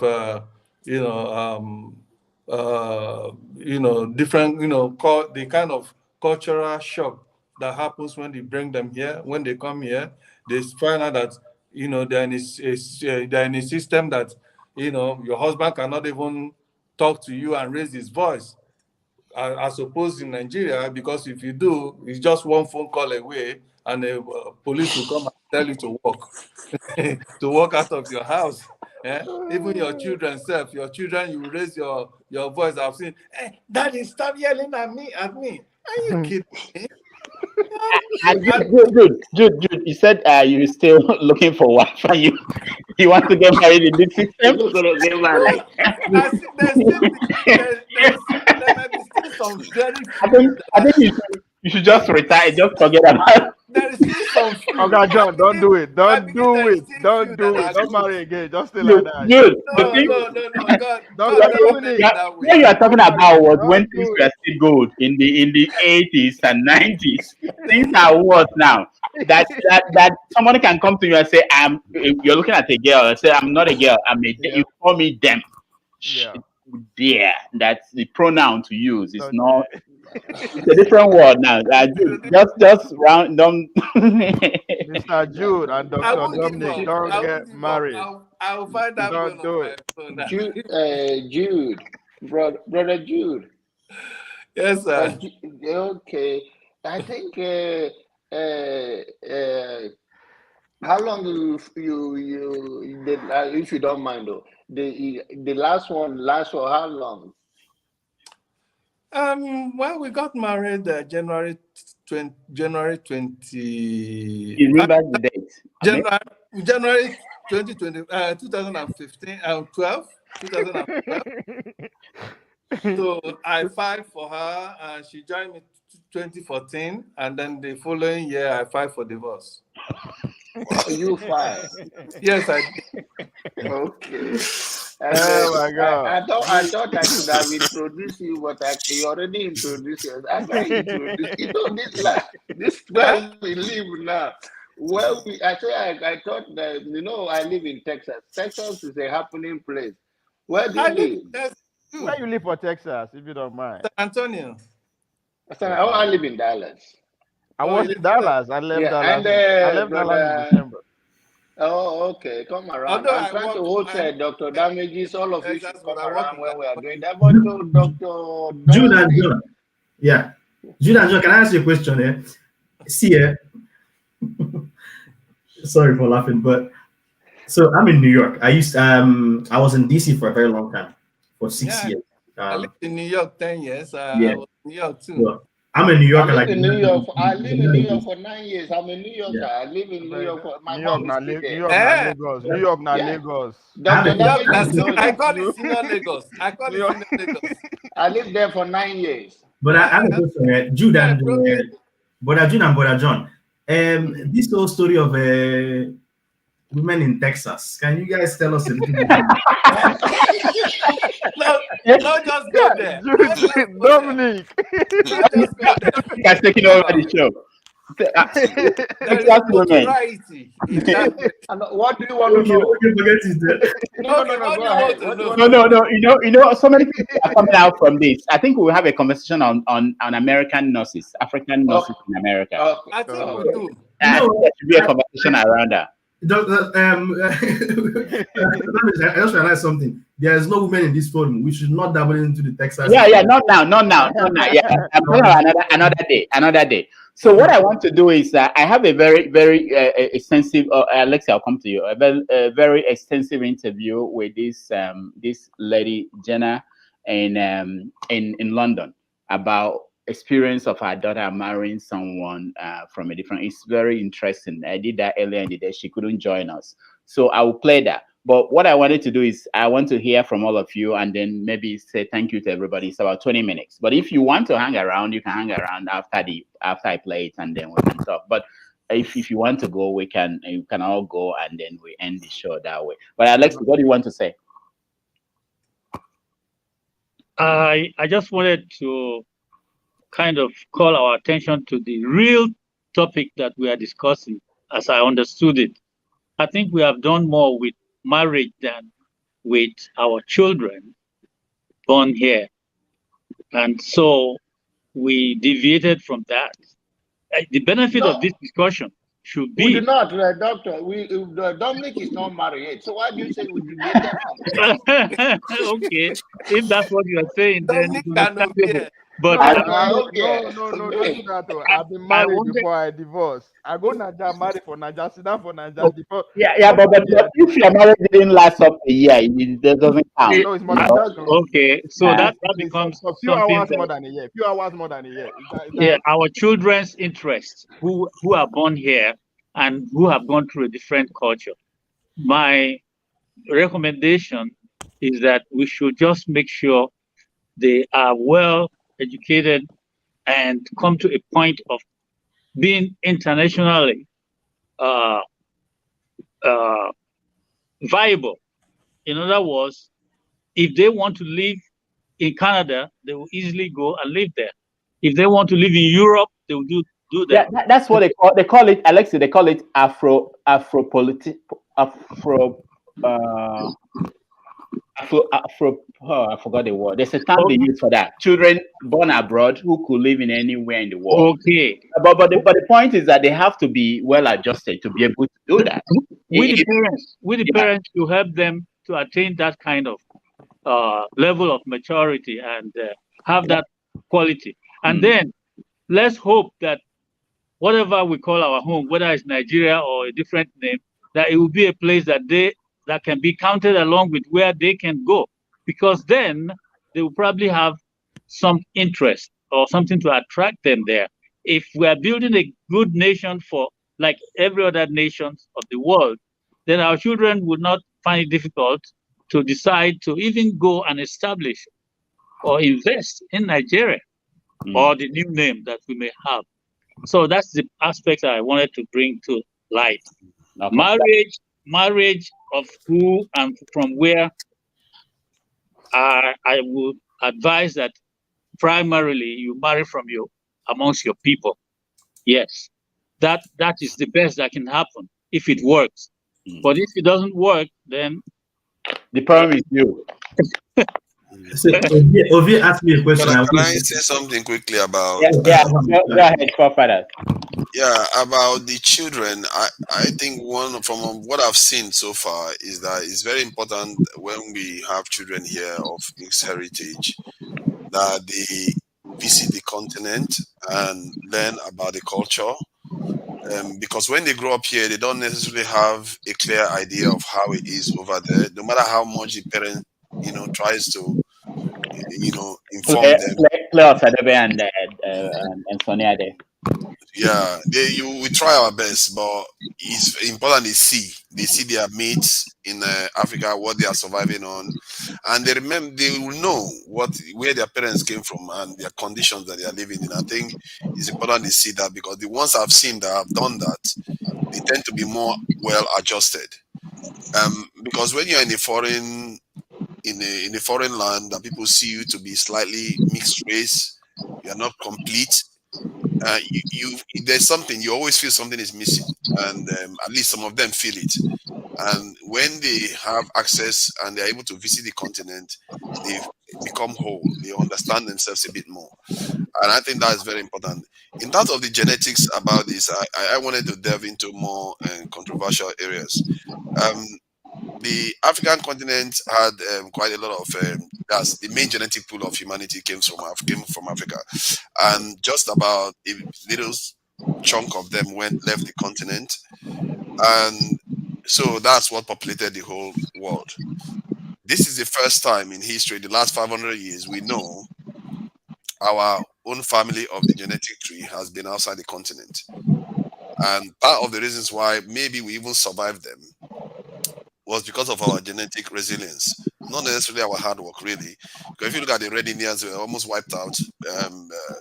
South Americans almost gone, Australians gone, New Zealand gone, and what we see, you have to understand what is happening in the world is the massive expansion of the North, and they basically from Europe have almost covered the whole world, and if we are not careful, it's going to be an extinction size event that we are watching happen, and we just act as if people don't notice it because they don't check these informations out.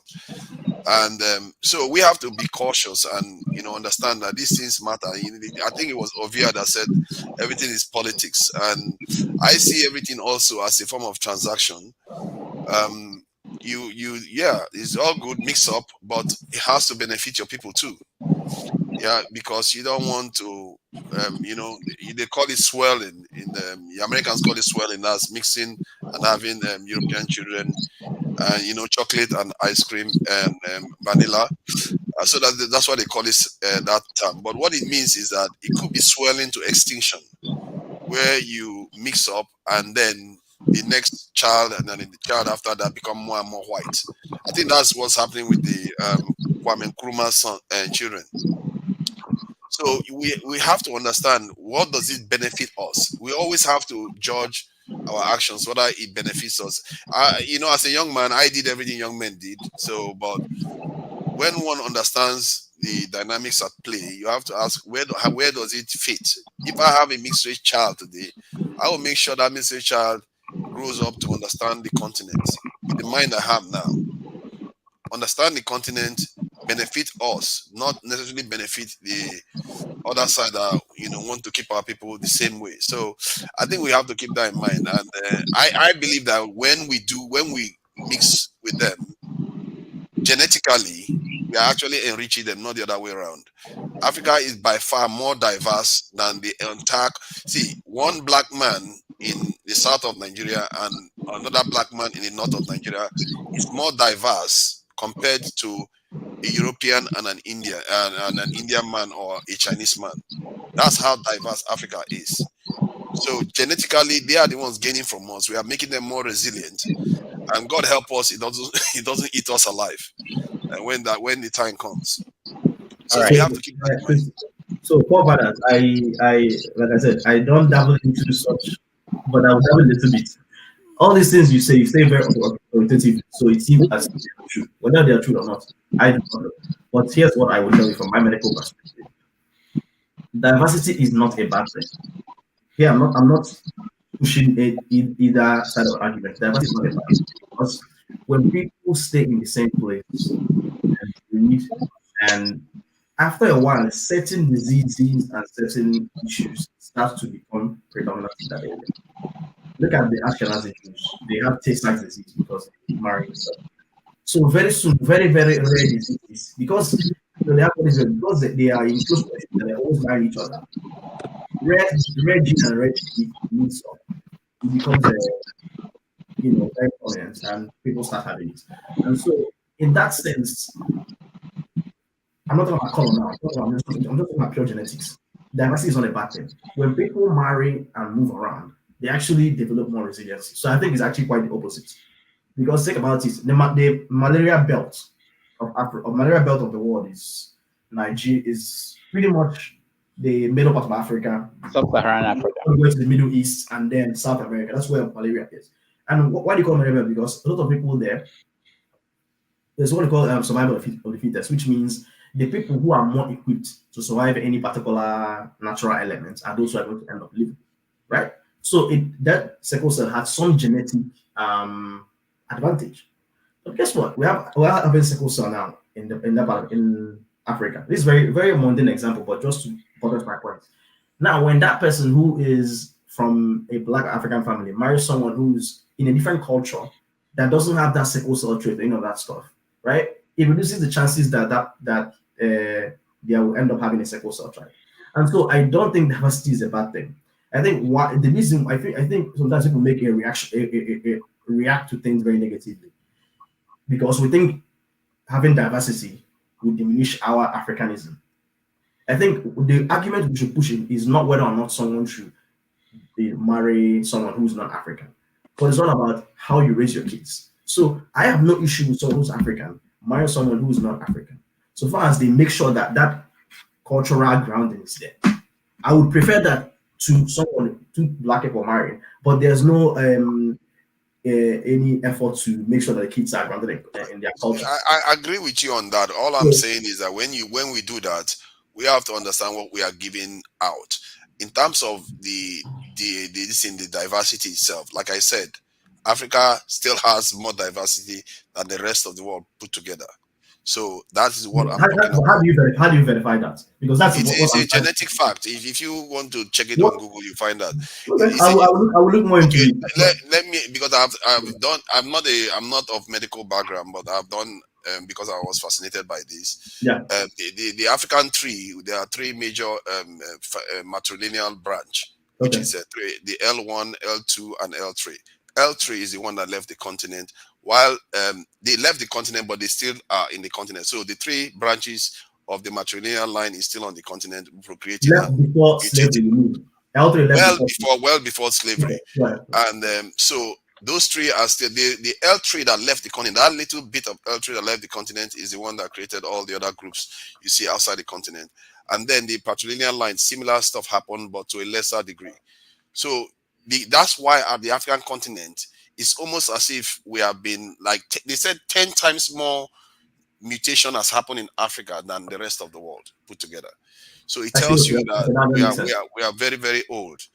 And so it means that when basically they are our children, and if we don't, we have to start understanding that the top has become the bottom today. And our people, our direct people, Nigerians, the Bantus and all, we are the ones that have never really left the continent at all, because we dominated the continent. That's why the population of the continent today, we make up about 70 to 80% of the people on the continent. But we are the weakest today. And that is something I just say, I'm not see, diversity is good. Any little extra diversity is a good thing for life to continue.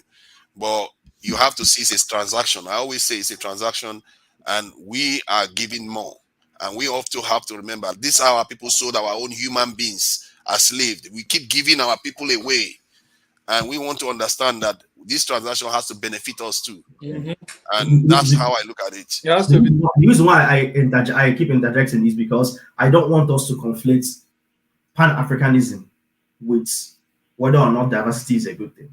I was trying to separate that. True. I think that sometimes when people become very heated and very Pan-Africanist, they start to push out some of these conspiracies of like Africa is more stronger genetically, something things that don't have any basis in science. I'm sorry, it's not controversial. It's from their own report. Okay. I'm not using my own report. It's their own report about what they said. They actually did you can check it. They did a study in America itself. They tested the African Americans. Then they found out that these people are more resilient than their own this thing. So it's not this. I hate false information, and I hate injecting false. So whatever I say here, I often research, and I encourage people to do that, because we have to do our due diligence. All right. I'll look into it. All right. I want to thank everybody for joining us. You always say, Sasha, tweet something that Sasha should tweet out today is this. Okay, go ahead. Oh, Sasha, hold on. Let me call Sasha. Okay. All right, go ahead. I'm not a pastor, but Proverbs chapter 22 verse 6 says, train up a child how they should live, and they remember it all their life. You know, different, or when he So if you want your kids to go back to Africa, go back to Nigeria, and be part of the culture, you have to make that effort. It is not enough to be playing Osadebe and all those music. You actually have to put effort, bring your kids back. One of my uncles didn't really do that. He was having all those, he was coming back to Nigeria every summer. And it baffled me. You want your kids to marry Nigerians, to have that strong culture, but you're not bringing them back every summer. And then all of a sudden, he's surprised that his kids are marrying Chinese. Because if you just doing the bare minimum here, every day in the house is going to make a difference. No, you have to actually teach your kids to be interested in African culture. Also, one thing that we should not be doing is this: there's negativity in Africa, but when you teach your kids about the culture, try to show them from that negativity. There's negativity everywhere. There's negativity in America, right? But they're still able to live and enjoy it. So try to let them to see the positive. It's not always about. Sometimes maybe you should put in some effort not to be talking about politics and how horrible things are back home. That is what we keep first to get them interested. Now, as they grow up, they can see, there's all these political issues, yes, but our culture is very rich. Look at our music industry. Look at our entertainment industry. Second, one of the best in the world. So once you take out these vulture politicians, We have everything that we need. Why am I here in America suffering as a doctor, working 6 days a week, 13 to 14 hours? I mean, I have off today. That's why I came to parents in New York. But what am I doing here? You know, it's because of the political situation, how horrible things are. But it goes to that That's why we send those groups everything else is amazing back home. What am I doing here? So teach them the positives.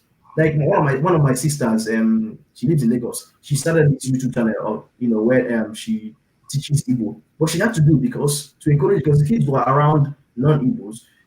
She had to put a little effort to make sure that the kids were able to speak Igbo. And so she involves them in the videos. They are, she's teaching lessons on YouTube, and the kids are responding. And that's how she's able to encourage them. So you have to put in. If you don't put in effort, then don't be surprised 20, 30 years after your kids bring someone who's not Nigerian. Dr. Dameji, is Sasha single? Sasha, let me check again. If she's single, I'm available. Okay, I'll check with her.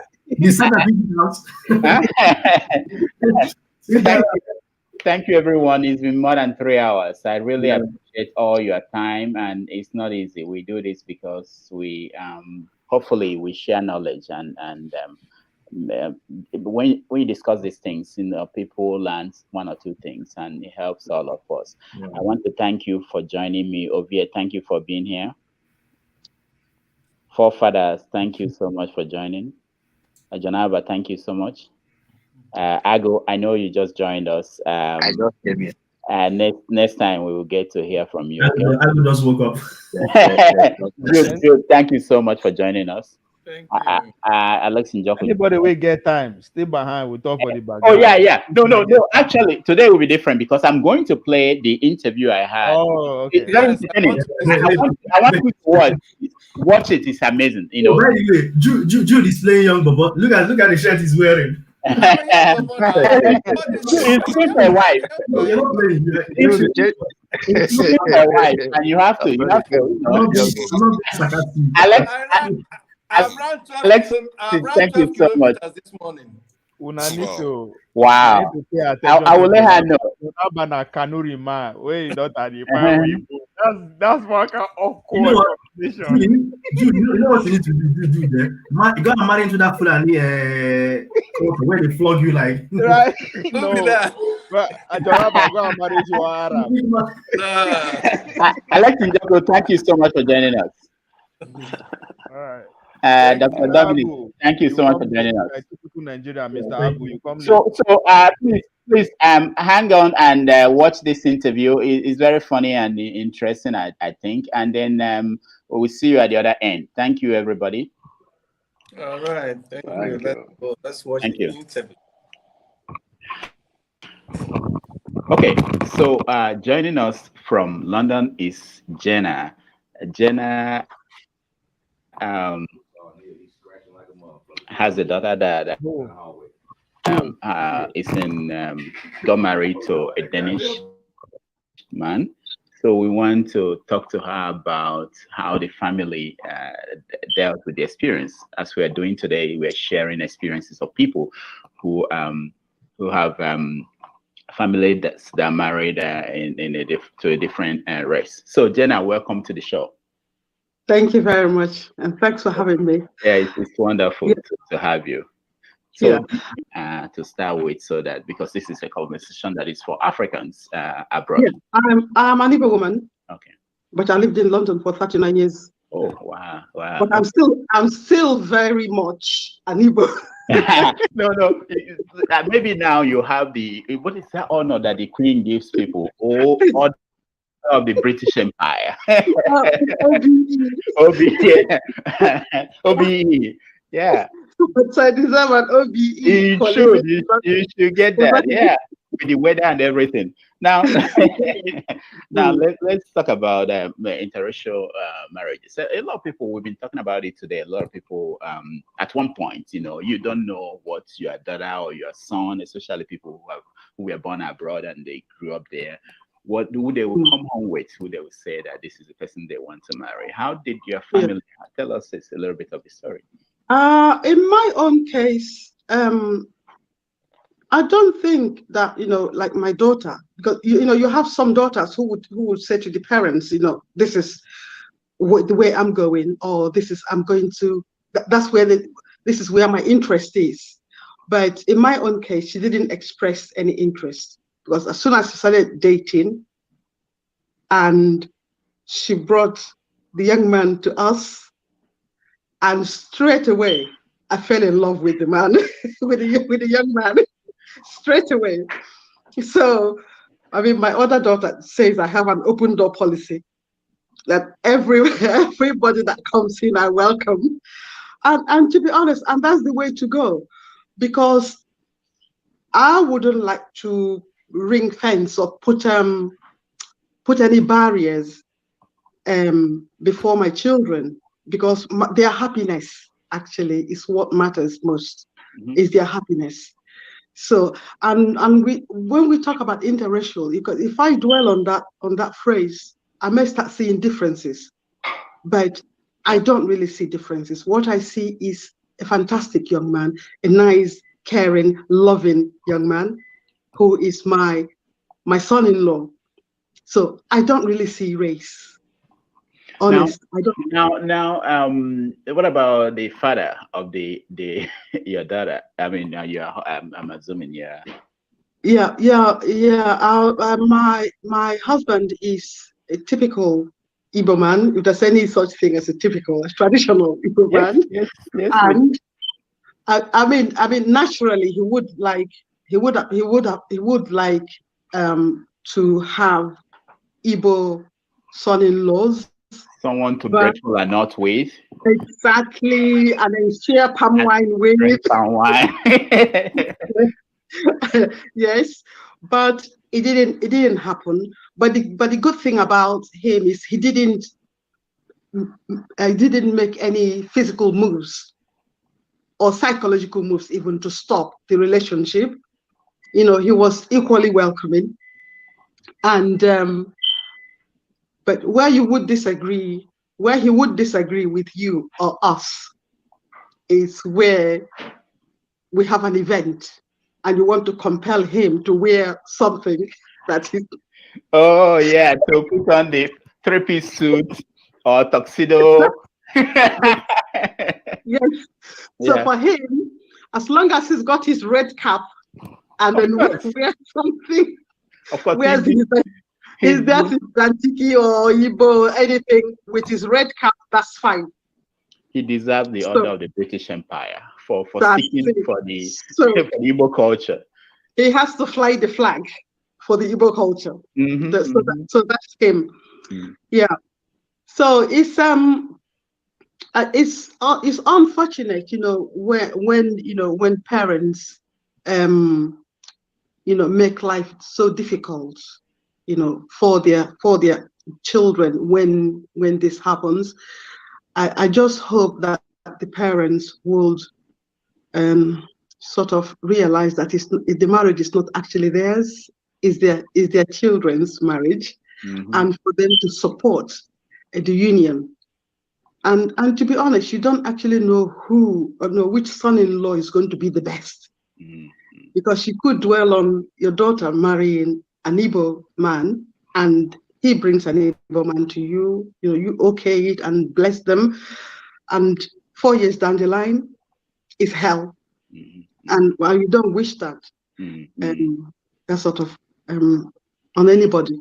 Now, I don't know if there was a kind of evolution in the process, or is everybody were at that point? I mean, you and your husband were at that point where you say anybody will accept it.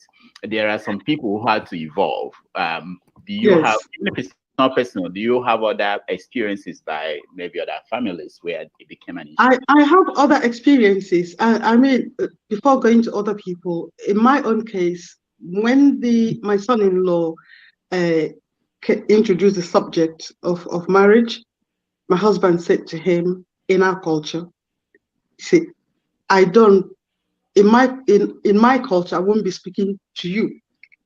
I'll be speaking to your parents. To your family, not just parents, to your family. You are people. Yeah. Good. Exactly. That's what he said to him. And then he said straight away, well, my father would do anything I ask him to do. And I tell you, within 2 months, they all flew in. From, Wow. so we got all the elders ready for the introduction. And yeah, so it was actually a good gathering. Yeah, not many elders, but, and then when the 2 day, or 3 are there, yes. But the traditional wedding was also very good, because it's like we had an entourage from Denmark, and they all had a shebi, you know, they all had uniforms. Wow. It was so good. It was so good. Good. And it's been going well. It's just been going well. You know, well, nobody knows what happens behind closed doors, but from what I can see, they're happy. And for other people, I've had people who have had difficulties as in accepting, but I usually act as a mediator between like my friends and the new family, and usually give them tips and hints on how to make things work. And some are actually embracing and encouraging and promoting this sort of interracial relationship. So now, why do people, to begin with, you know, because people might be listening to this and wondering, why do people begin with want their children to marry from their own ethnic group? What is the thinking behind that? I think the big thing is about culture, because they want people who can understand your roots. Yeah, they want people you can share the same, like, aspirations, dreams, food, clothing, no, anything to do with culture. And sometimes what they say as well is that if you are rooted in Igbo culture, that the marriage tends to last forever, or last longer than not anymore, but yes. And that's what they're saying, because what they usually say is divorce is not in our culture. And you hear Igbo men saying it. Even our moms at home will say, we don't have divorce in our culture. So even when somebody is struggling within that relationship, all you hear is divorce is not our thing, it's not in our culture. And I think that's why, because they feel that the Igbo women endure more, or they tolerate more. But I don't know how far people can tolerate these days, because you know that our patience and your capacity to tolerate is not unending. Isn't it? Because you can stretch and stretch and stretch that elastic band, and you can snap. Okay, so we don't really, yeah. I know, yes, some people do I mean, they want our daughters or sons to marry from within our culture, because they feel that when the challenges come, now that both of you can withstand it better, because you have that culture behind you. Except that it doesn't work that much. It doesn't work. Now, let me ask you, because some people say also that the other question is moving forward, the next generation. What does that look like? So, for instance, some people raise the issue of if you retire, let's say you retire back to Nigeria, most people dream about that. It never happens in most cases, but let's say you retire. Is there any chance that your grandchildren will come and visit you, or you will see your grandchildren? Or is there any chance that your grandchildren will be able to speak your language? Or even if they come to visit, let's say you are in a village, will they be able to communicate with the other people in the country? I mean, the advantage of having this sort of interracial relationship is the exposure to both worlds, or different worlds. In my grandson's case, he's exposed to Igbo, is exposed to English and is exposed to Danish culture. And in his room, he has alphabets, because I used to teach Igbo when I was a teacher in Nigeria. So I did the alphabets, set of Igbo alphabets for him. My daughter did the English, and then his dad did the Danish alphabet. So, and he does pick up Igbo words, and of course he speaks English, and then his dad speaks Danish to him.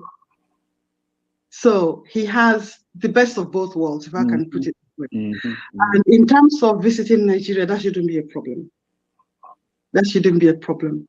Yeah, when things quieten down, they can come to Nigeria.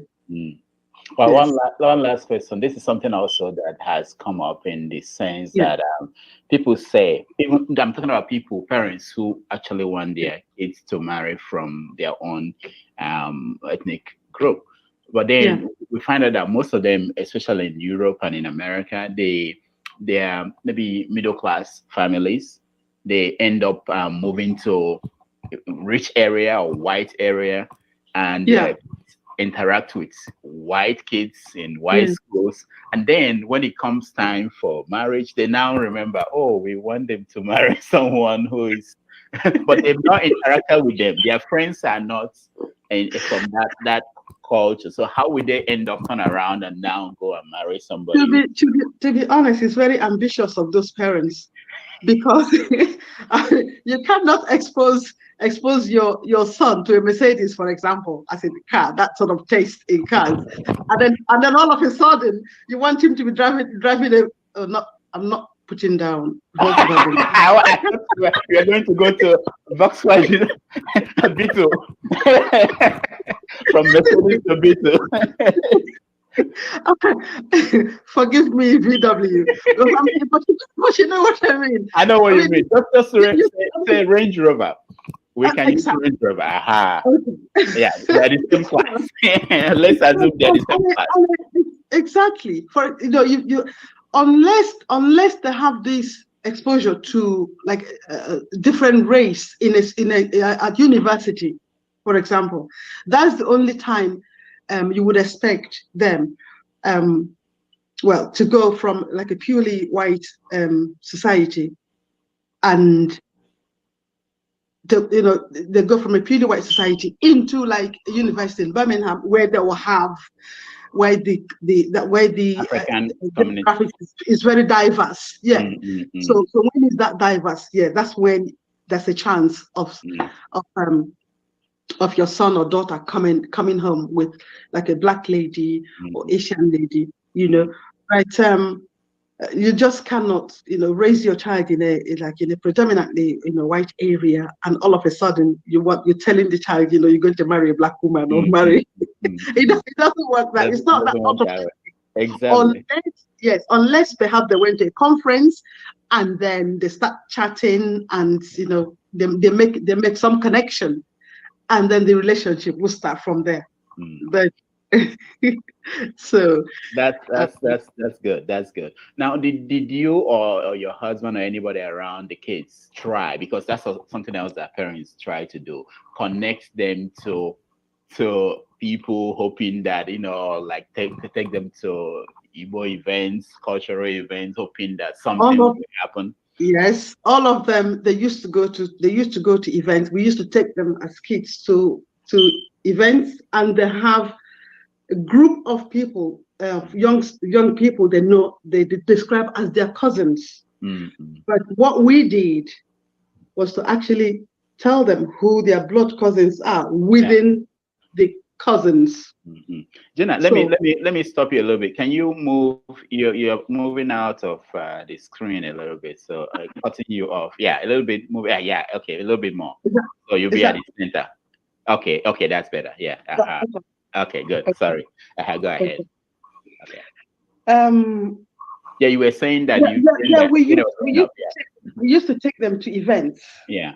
Am I still in your Yeah, view? yeah, yeah. Yeah. But when you speak, you move. It looks like you're Okay. moving. Yeah, we used to take them events, take them Okay. to all events, all Igbo, cultural events. Yeah. And so they know who their cousins are. They know who they have. They have a network Okay. of Igbo youths. Yeah. Yeah, they have a network of Igbo youths. But the trouble there is they know them as sort of family. So they would not go now and then go and start talking marriage. Yes, yes, yes. Yes. I mean, although I told them the family members they couldn't marry. Well, not family really. I mean, I'm on. Oh, my camera. Yeah. Okay. Yes. So they know anyway. They know. Yeah, the people that they can marry among this set of cousins. Yeah. But to be honest, because they are so comfortable with that group, they're just happy meeting up. Even in I mean, recently we went to a gathering and they all go to their own table. They all sit together, so they are just happy being cousins. Yeah, they are just happy being cousins. So I mean, so that's fine. So I mean, they will find their soulmates from different groups. And actually, when I just hope my children will not watch this. I actually they might. I tried matchmaking, like when they were 18, they get 18th birthday, I'll say, why don't you invite this person? Why don't you invite her? Why don't you invite him? Oh, but mom, I don't even talk to her. Why do I want to invite her?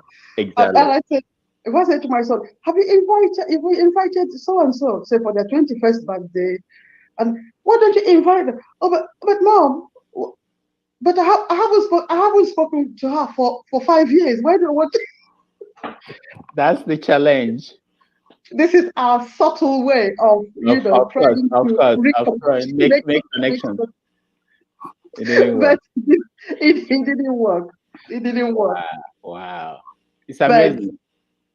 But they are happy with. That's the most important thing. That's the most important thing. They've settled with, and that's the most important thing. And thank you so much for sharing this story. That's okay. I mean, my son wouldn't mind because I used to say to my son, I said, before you fall in love, make sure the name is Igbo. Make sure she has an Igbo name. Why? But why are you expecting that of your son when you could? Before you fall in love, make sure she has an Igbo name. And you said, yes, mom. He didn't want to argue with me. Of course. And then he brought his girlfriend, and I said, where is she from? He told me. I said, but I said, it's okay. And then let me see her. And I tell you, as soon as I saw her photograph, I just said, that's my daughter-in-law. Wow. And I tell you, ever since, I haven't even called her by her name. All I said is, where's my daughter-in-law? Wow. That's and amazing. She's not Nigerian. Oh. But I've already accepted her. And she's accepted me as her mother-in-law. So that's love. Yeah, that's wonderful. That's a beautiful story. And I hope some people will gain something from this, your experience. Thank you so much for sharing with us. You can tell your audience that love rules today. Thank you. All right. And thank you so much for having me. I appreciate that. Thank you. That's all right. All okay, right. then. Bye-bye. Yeah. Okay. Wow, who is still here? I wonder why Mahmoud Look never slaps you on the back of the head for spending 2.5 hours on the computer. I know. She's not home.